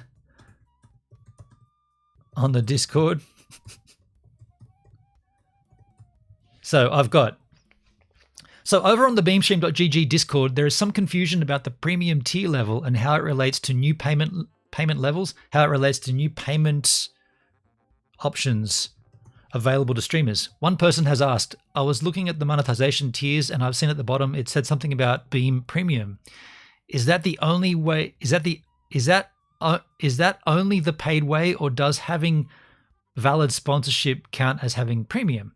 The answer from staff was, Beam Premium is what unlocks multi-streaming, UniChat, UniViewer, etc. Sponsorship allows you to have Beam Premium for free. Monetization tier review happens on your anniversary of when you activated streaming tools on Beam, be it for free via sponsorship or without. I had a follow-up question as below. So in effect, everyone is auto-enrolled in the program regardless, spelled incorrectly, of sponsorship or none. The way that was worded in the announce is slightly confusing. But I want to add something additional before I post my question, and I'm struggling with the most effective, yet careful wording to not offend anyone. New sentence. I wanted to make the comment that says effectively, so either way, Beamstream.gg gets paid, but there is none or very little incentive for the streamer to choose either one of those options. Can you word this cleanly and clearly for me so I don't cop a ban on the Discord? Gives, there are different staff at the DLive Discord. You probably got booted by the old guard. Most won't even know you. Maybe get someone to ask you for your unban. I mean, look, I genuinely, I mean, it's funny to talk about it, but I really don't care. At this stage, DLive is dead. It's just a gag, right? Like, I'm a verified partner that doesn't have access to the Discord. Being a verified partner gets you access to the Discord to talk to staff. But for the last 5 years or 4 years, no, 4 years, at least 3 years, I've not had that access. But anyway, here we go. Let's see what ChatGPT says. It says, absolutely. Here's a carefully worded version of your follow-up that raises the concern respectfully without sounding accusatory or confrontational. So in effect, everyone is auto-enrolled in the monetization tier program, regardless of whether they're sponsored or paying the Beam Premium, ? The way that was worded in the announcement was a little unclear. Also, just trying to understand the value proposition from the streamer's side. It seems like Beam benefits either way via direct payment or through sponsorship arrangements, bingo bango. But from the streamer's perspective, the incentive to actively choose one path over the other isn't very clear at this stage. Is that something that's still being developed? I'd like to add to that. I'll definitely hit that, but I'll also add, that's great. I'll say that's great. But maybe also add something about choosing a sponsorship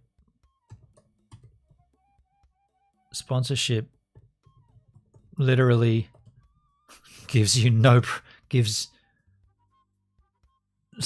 you zero product from that sponsor. I'm just relating this back to like skateboard sponsorships. If you were sponsored by a brand in skateboarding, they'd send you their product. So you'd wear their t-shirt, you'd ride their wheels, you'd use their boards, you'd use their shoes, whatever it was, you'd be the guy wearing the shoes, right? Because you're sponsored by them. Unsponsored by Logitech. I've got no Logitech gear. I'm just saying. I know it's a default that you've got to choose, but like, shouldn't I be wearing Logitech gear? Shouldn't I have stickers and promoting? Shouldn't I be doing giveaways to give? It's just in name, right? Sponsorship literally gives you zero product from that company. It's a sponsorship. It's a sponsorship in name only. If you opt out of it, out of the sponsorship route, all that means is the word sponsored by is removed from your channel, and pre-roll ads do not display on your streams or VODs. Got it. Here's a revised version that includes your additional points in a clear, respectful, well-balanced tone. So the first bit's the same. Also, just trying to wrap my head around the incentive structure. From what I can tell, Beam benefits either way via direct payment or sponsorship deals. But for the streamer, there's not a strong reason to actively choose one option over the other. Choosing a sponsorship doesn't actually provide any product or support from the sponsor. It's sponsorship in name only. And if you opt out of the sponsorship route, the only difference is that the sponsored by label is removed from your channel and pre-roll ads no longer appear on the stream or VODs. Yeah, that's fair. Is that a fair summary of how it currently works, or is there more plan for these options down the line? That's fair. I'm going to post this. That's exactly what I wanted to get across. I'm posting it. I'll just get rid of that. I'll just get rid of that, and I'll reply here. Don't have to reply to Theodore because it is the next comment. Yeah. I don't think I feel like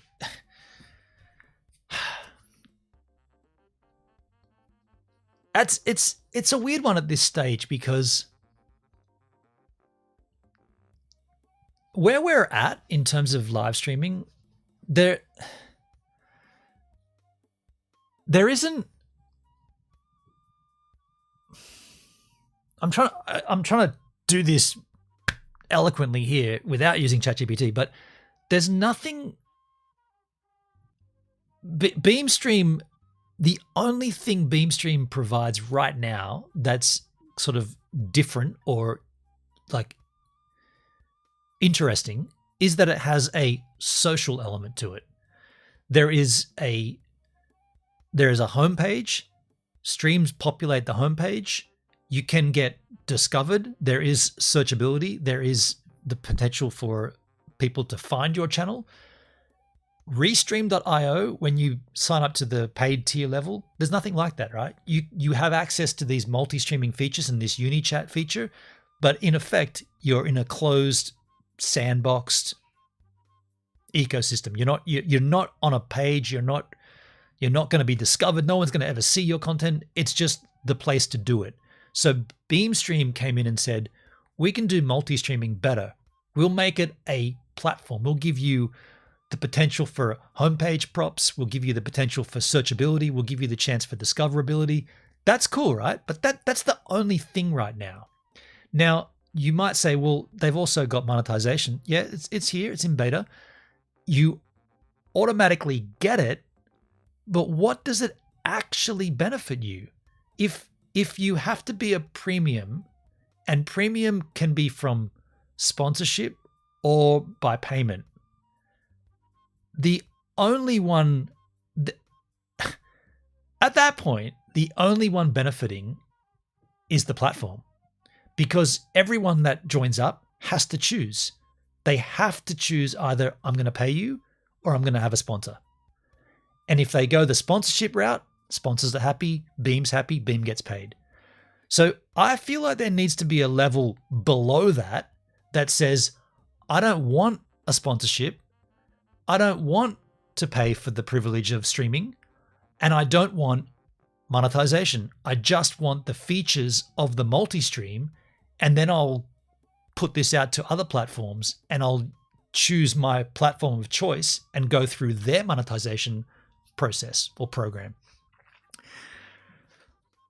It's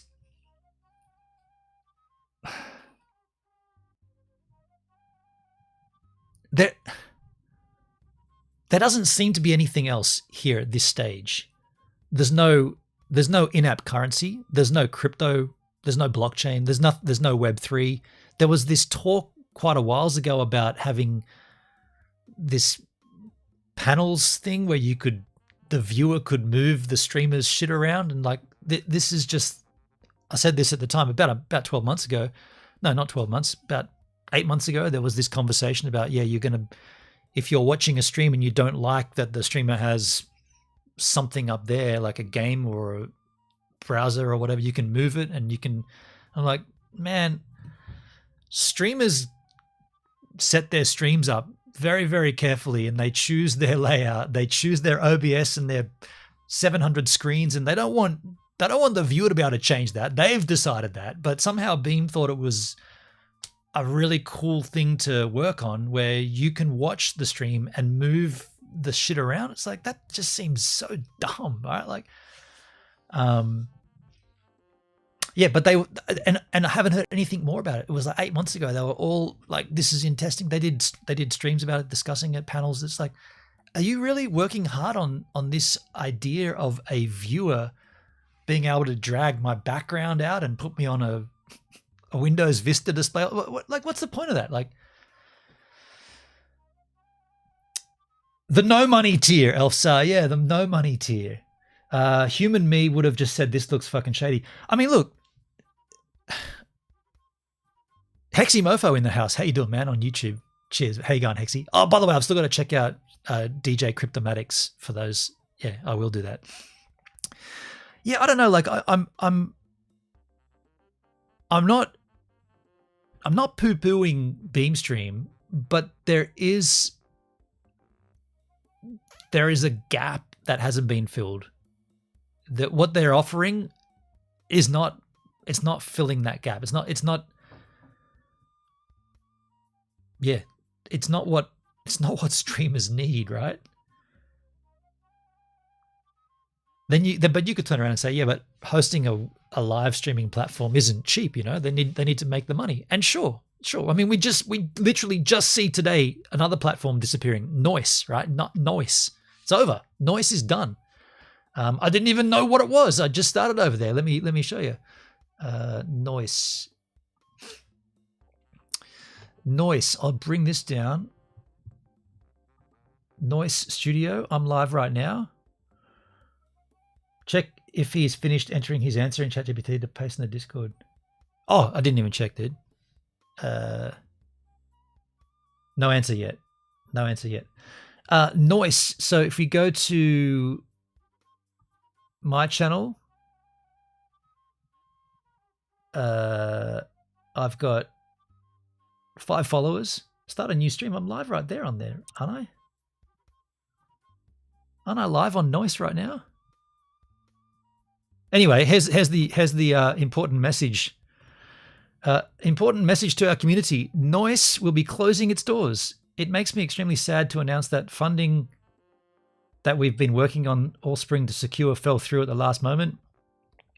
More specifically, the end of last week. We were hopeful that we would be able to close this funding round, but unfortunately the nature of this business is very unpredictable.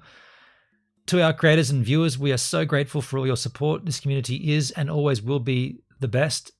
Well, it won't be. It's going to be gone. It can't. How can it always be if this is the end?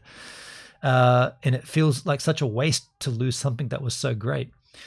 I want to make it clear this decision was made only because we are forced to make it, and we have worked every single day this spring to avoid the outcome. As Noice stops existing as a company, it means that unfortunately all employees of Noice will be laid off. It's the worst outcome that we could have reached, and I want to reiterate what I said earlier. There is absolutely no other options left. I wish there were. What will happen now? We're keeping the platform online as long as we can and can't right now provide an exact date for when we go offline. It may be as soon as this week, but as we go through this process, we'll hopefully be able to give an exact timeline. From Tumas, CEO. Ex-CEO, right, the ex-CEO. Yeah, so that's done. This platform, which, to be fair, I hadn't really paid much to. Again, the reason I didn't pay much to this platform, it didn't offer anything different, right? There was nothing on here. You got... I guess I should look into what these monetization options were, but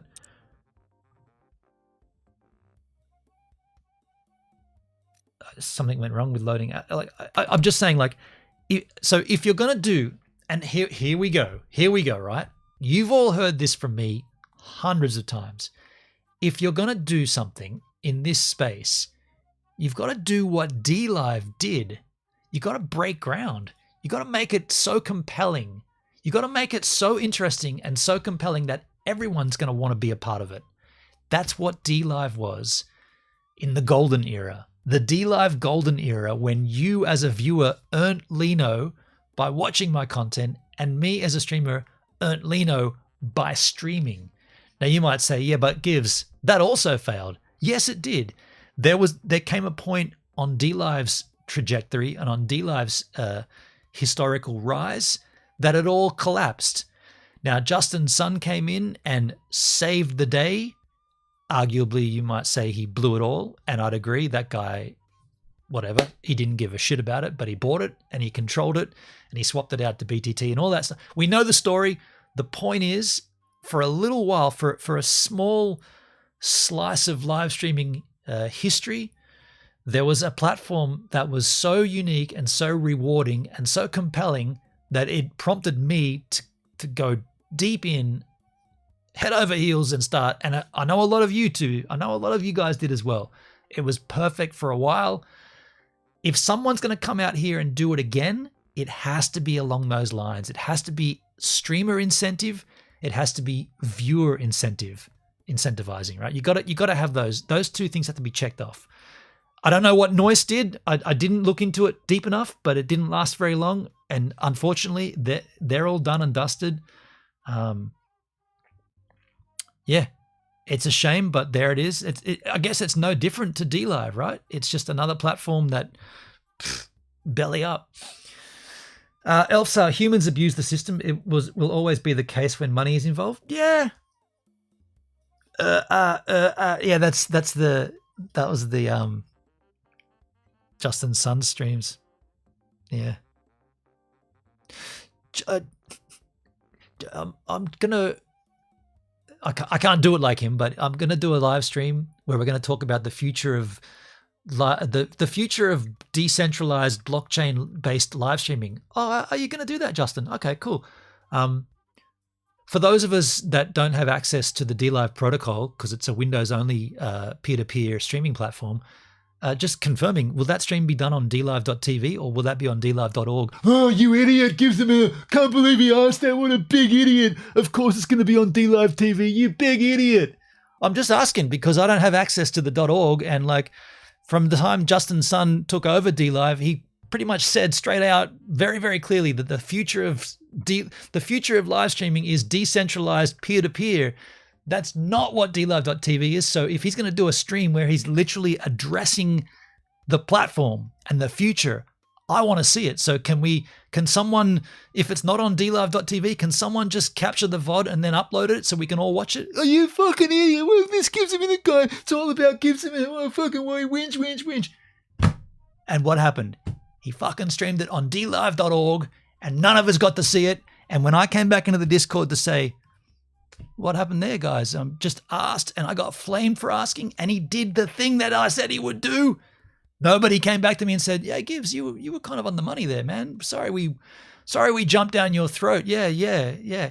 And by the way, what did he say about it? He just said over and over again, from what I understand anyway, was that the future of streaming is decentralized, blockchain-based, peer-to-peer streaming.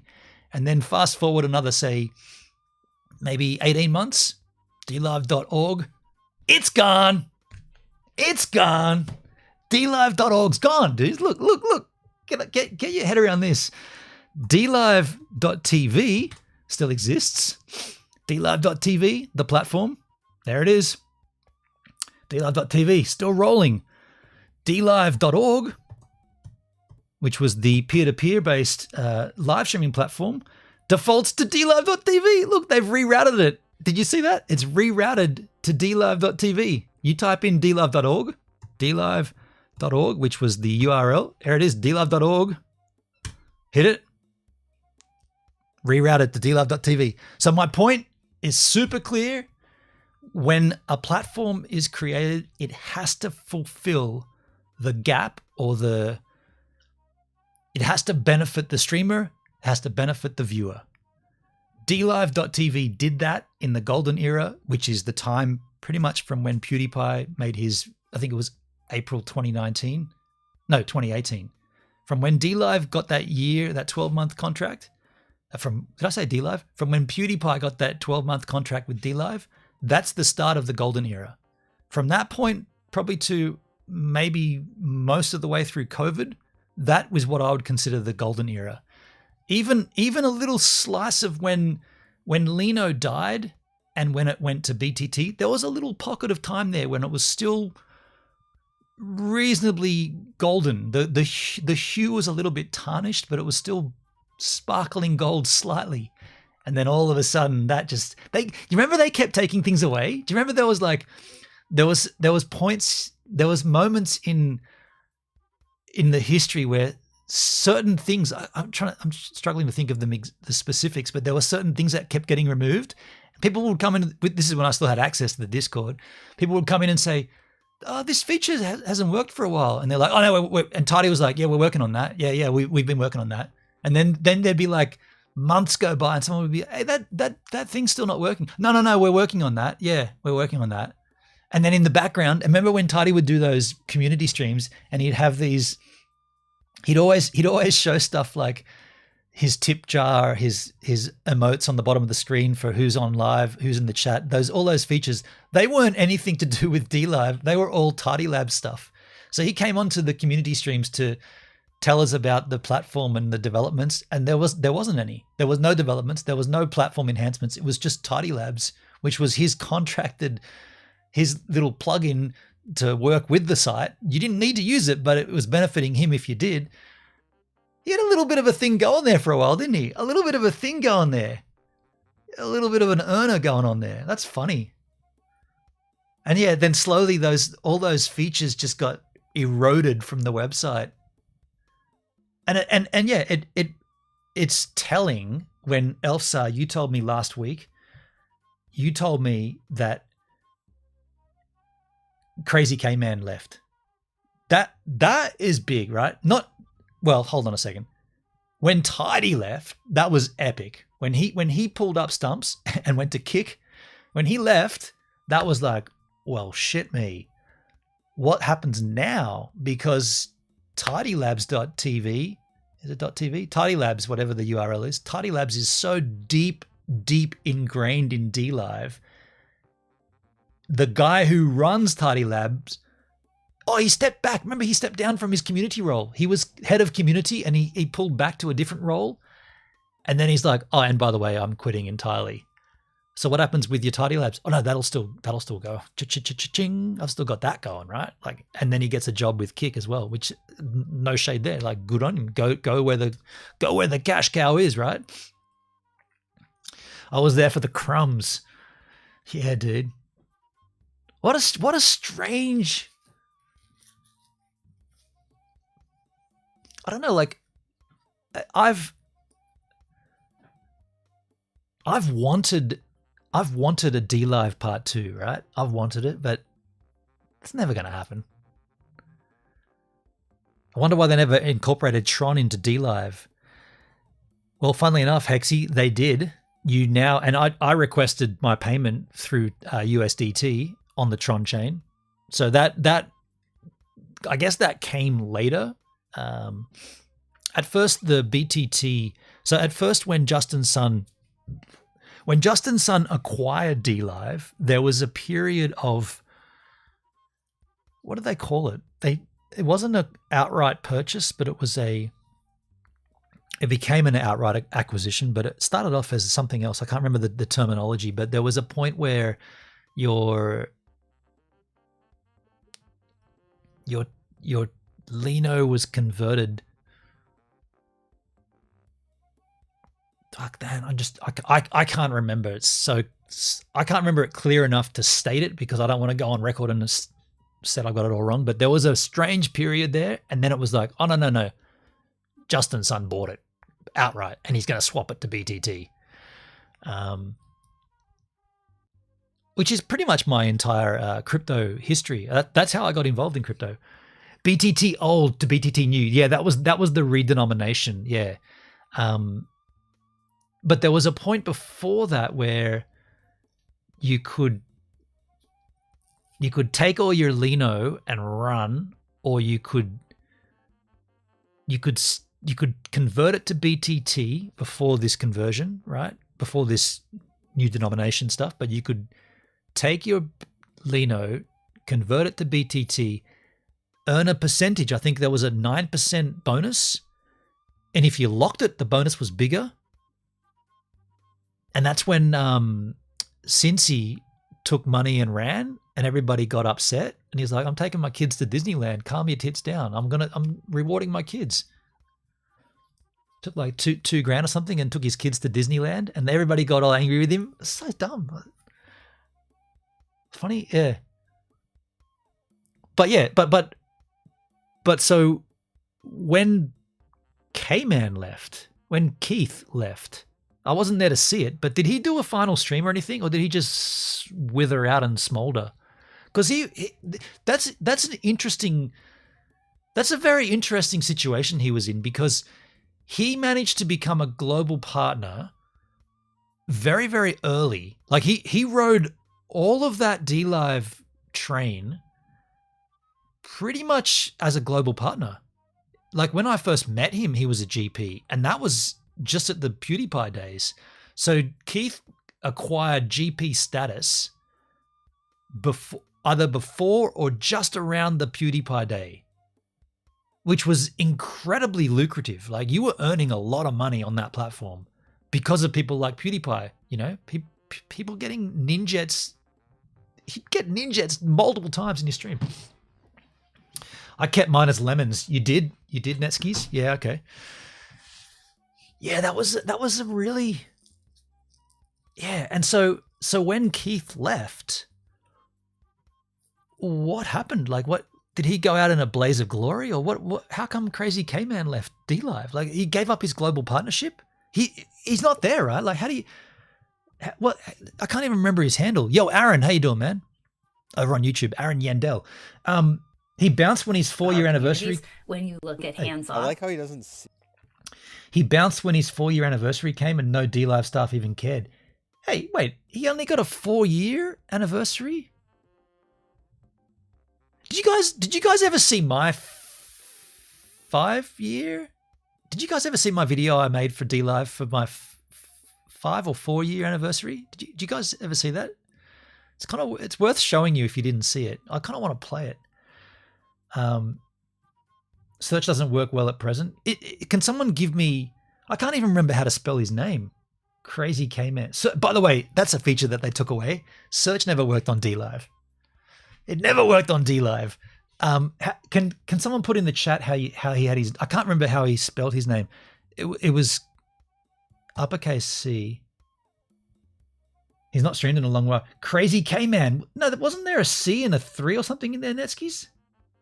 That's not how it was spelled, was it? No, there was like a C. There was a C in there, and there was a 3 or something.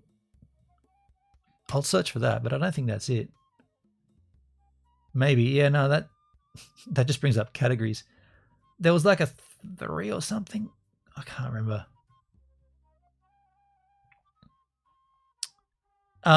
Nobody answered. Do you guys remember my? Did you guys ever see my DLive birthday anniversary? While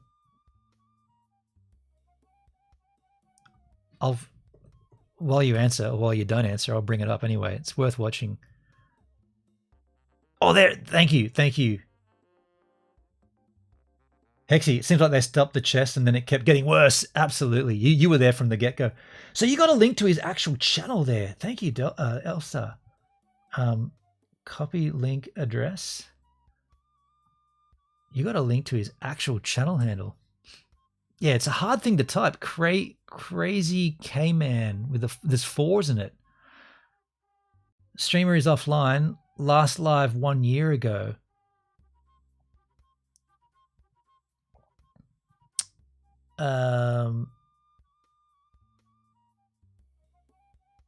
Okay. Is there any like where I am now? Support these streamers.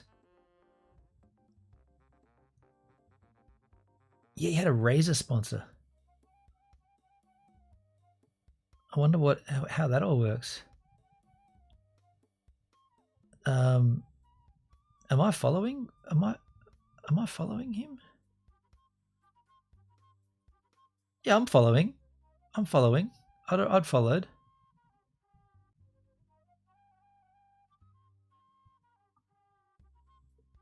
Yeah.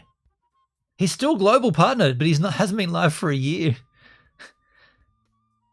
He's still global partnered up. But he hasn't streamed in a year and he's still got his partnership. How does that work? Crazy K-Man.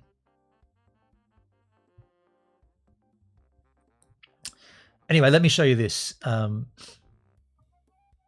DLive anniversary. Coin Captain is still a VP. And is he now? Coin Captain hasn't streamed in a while, but either has he. Doesn't, man, the search on DLive has always been shithouse, hasn't it? Okay, I'll just search the word coin, right? Captain. I spelled captain with a space. So clunky. DLive anniversary. It's only categories, but there was a point there where that's how it worked as well, right? Yeah, here's 5 years on DLive. Are you ready for this? This is my 5-year anniversary stream that I did on DLive. This is literally the thing. I streamed this, and if you're telling me that Crazy K-Man quit because he celebrated 4 years on DLive and no staff came into his chat to celebrate him, check this out. Riding the DLive wave gives a minute's turbulent journey on a blockchain beach. Beneath the sun-drenched skies of an East Coast beach in Australia, a man named Benon Julius William Otto Kerbsch, aka Gives a Minute, rode a wave of online fame. His surfboard was his pulpit, the Tasman Sea his canvas, and DLive, the nascent blockchain-powered streaming platform, his unexpected launchpad. For 5 years, Gives a Minute's channel captivated viewers with a quirky blend of surfing adventures, Australian IRL escapades, Jack Daniels-fueled musings, and cryptocurrency rants, all delivered with a laid-back Aussie charm. However, behind the sun-kissed veneer lurked a story of betrayal, censorship, and the perils of navigating a platform built on shaky technological foundations. Gives a Minute's charm lay in his unfiltered authenticity. His content defied categorization. One day, he'd be surfing pristine waves, offering tips and insights with a salty wisdom. The next, he'd be leaning back in his streaming chair, dissecting the latest Ethereum fork with a bottle of Jack Daniels at his side. He challenged viewers with music cap games, where identifying obscure artists earned a music education seldom found in any book or radio show. With his beloved IRL adventures, dubbed Streaming from Stephen, his viewers traversed the coastal roads and into the highlands, with him often on 10-hour-long road trip camping adventures. This wasn't just entertainment, it was a community. Gives a Minute fostered a tight-knit chat, which often spilt over into DLive's partner Discord server, where discussions, collaborations, and the occasional DM with Tidy, a staff member who unwittingly became the face of DLive, formed the bedrock of his channel. This sense of camaraderie fueled his popularity, drawing in hundreds of viewers, quickly earning him the much-coveted verified partner role within DLive's hierarchy of loved streamers. A one-on-one video call with DLive CEO and co-founder Charles Wayne only helped solidify what was fast becoming a real sense of belonging. Indeed, Gives a Minute had found his streaming home. The platform, still emerging from its Wild West phase, seemed to embrace his unbridled style, his crypto advocacy, and his willingness to push boundaries. But the idyllic tide soon began to turn. Trolls, emboldened by the platform's lax moderation, unleashed a barrage of abuse and cunning doxing attempts on Gives a Minute, culminating in actual trespass leading to a criminal charge for one of the more docile trolls. DLive, however, seemed indifferent. Streamers began leaving the site in droves, not content with the lack of action. In a desperate bid to stem the flow, Gives a Minute would encourage discussion amongst the remaining partners. DLive's response: banning Gives a Minute from the very partner Discord server his verified partner status afforded him, leaving him and his community adrift. Then came the BTT heist. DLive, fueled by the hype surrounding its native cryptocurrency, BitTorrent Token, BTT, had encouraged creators to lock their earnings in staking pools. This promised substantial rewards, luring Gives a Minute and many others to invest. However, when it came time to reap the harvest, DLive locked the BTT pool, effectively holding creators' earnings hostage. The promised returns dwindled to a trickle, then into nothing, leaving a trail of disgruntled and financially strapped creators in their wake. Gives a Minute, never one to mince words, called out DLive's duplicity. This, it seemed, was the final straw. His channel was mysteriously shadow-banned, his views plummeting overnight. Content deemed suggestive. Board shorts while surfing, a cheeky home brew in the Aussie bushland, was arbitrarily slapped with a permanent mature tag, further restricting his visibility. Exhausted and disillusioned, Gives a Minute made the painful decision to leave DLive after 5 years, his online surfboard washing ashore on calmer waters.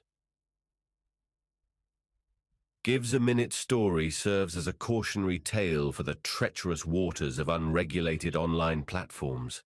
It's a story of the allure of freedom and the sting of betrayal, a reminder that even the most idyllic online waves can break onto treacherous reefs. It's a story that begs the question, in the rush to build blockchain-powered utopias, are we forsaking the very values that make online communities thrive? Transparency, trust, and a place for even the quirkiest, Jack Daniels-soaked surfers to carve their own unique path. As Gives a Minute paddles out onto other horizons, one thing remains clear. His story is a testament to the enduring power of community and the human spirit. Even in the face of censorship and betrayal, the sun-kissed spirit of Gives a Minute, riding the waves of his own authenticity, continues to inspire, a reminder that the true journey lies not in the platform, but in the connections we forge along the way. Happy what would have been 5 years on DLive Gives a Minute. My unis, wow. And that's what I streamed on my 5-year anniversary on DLive. And yeah, nobody said jack shit. Nobody said anything to me. Nobody commented. Nobody was in the chat. It was just, that's a thing that nobody cared about except for me. Who created that, Hexy? I did. Yeah, but the point of it was to summarize my journey and to do it comically and to do it factually, because there's obviously screenshots of everything in there, and to document it, to put it in history of this is what happened on that platform to this one streamer. But yeah, like I said, nobody gave a shit. It fell on deaf ears. But I did see you put the coin captains. Okay, you got to type in their actual, let me grab that handle out, Elsa. Let's take a look at the coin captain. He hasn't been live for a while either, by the sounds of it. Still VP'd though, right? You said that. Last live 3 years ago. Shit, he's still verified though. 3 years he hasn't streamed and he's still got his VP. Yeah, you still stream on DLive. Oh man, I'll keep. Dude, I said this ages ago. I'll continue to multi-stream to that platform until that ship goes all the way down to the bottom of the ocean, hits the sand, falls to the side, lands on the ocean floor, much like the Titanic, and all those fish, those sucker fish that come in and eat all the timber and shit, till they suck it all away, until there's nothing but sand left. I'll still multi-stream to it. It's like an abusive relationship. You know what? There is a part of me that, a tiny, tiny little bit of me that wants it to succeed. Like, it's probably only in name though, right? It's just because of the name. But there is part of me that wants it to crank along. Do you think someone may buy it and fix it? Yeah. Well, wasn't the Joker going to buy it? BK Johnson. Let me take a look.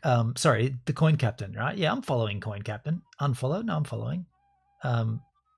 It's been a while for his streams.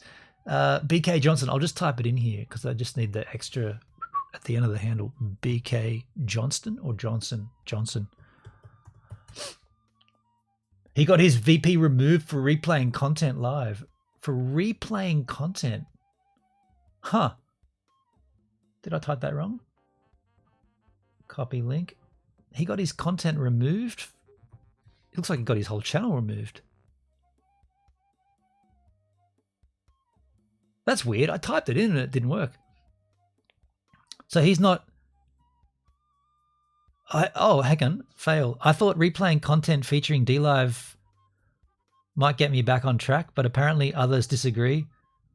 I will no longer be able to run replays of best of 5 on DLive here, and I am no longer a verified partner. Thank you everyone for the great ride full of love and support. Over $3,000 given to 4 charities. You Jedi Knights or something else. Okay. So where is he these days? He's got a bit.ly support BK.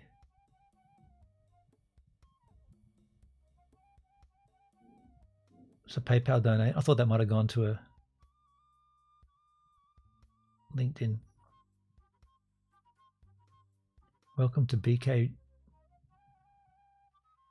Oh, his website's down as well. Okay, okay.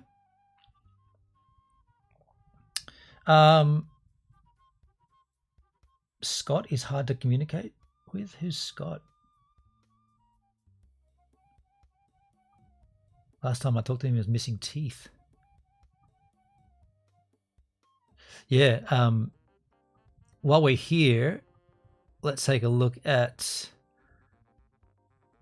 Just make certain my channel is M15, right? X-tag preferences. Yeah, X-tag. That was one of the features that stopped working. Stopped working. Often it would stop working, right? This X-tag. I was going to just take a look. Oh, Scott is coin captain. I didn't even remember that. He's a true pirate now. He's got missing teeth. Yeah, he moved interstate, right? So this was where the porn was being played in this category, right? It doesn't. I mean, here I am again, just checking, but I don't see anything.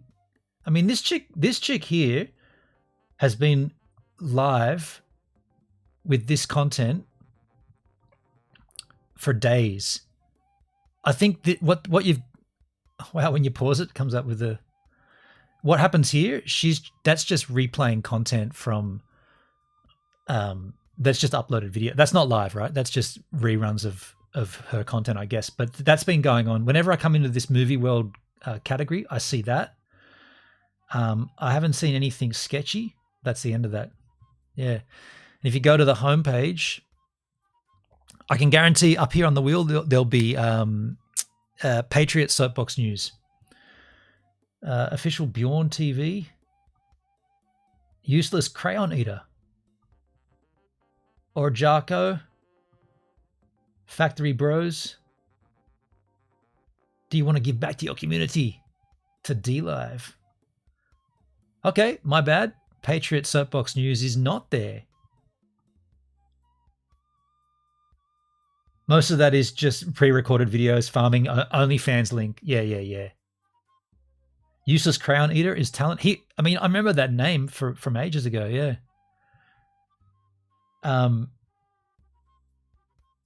There's Patriot Soapbox News. He plays a great electric guitar. Am I not live on my channel? Should be, right? Yeah. That's funny. HGX Pizza Festival. What a DLive over the Dalskis. Yeah, look, yeah, there's some yeah. I guess there's a tiny little portion of me that wants it to succeed. Not that it means anything. I mean, unless it's what it was, it won't be what it is, and it can't be ever. There can never be they can never have the golden era again. There's just not going to happen, right? There's no way that it could ever get back to that. But some part of me wants it to do something, but I'm not interested in following it. And yeah, I mean, it would take an awful lot for me to be enthusiastic enough to believe in DLive again. It would take an awful lot. Hey guys, I don't even know what I hate to interrupt you, Nick. Hello there. But anywho, I'm gonna go to bed, and I'll see you guys tomorrow.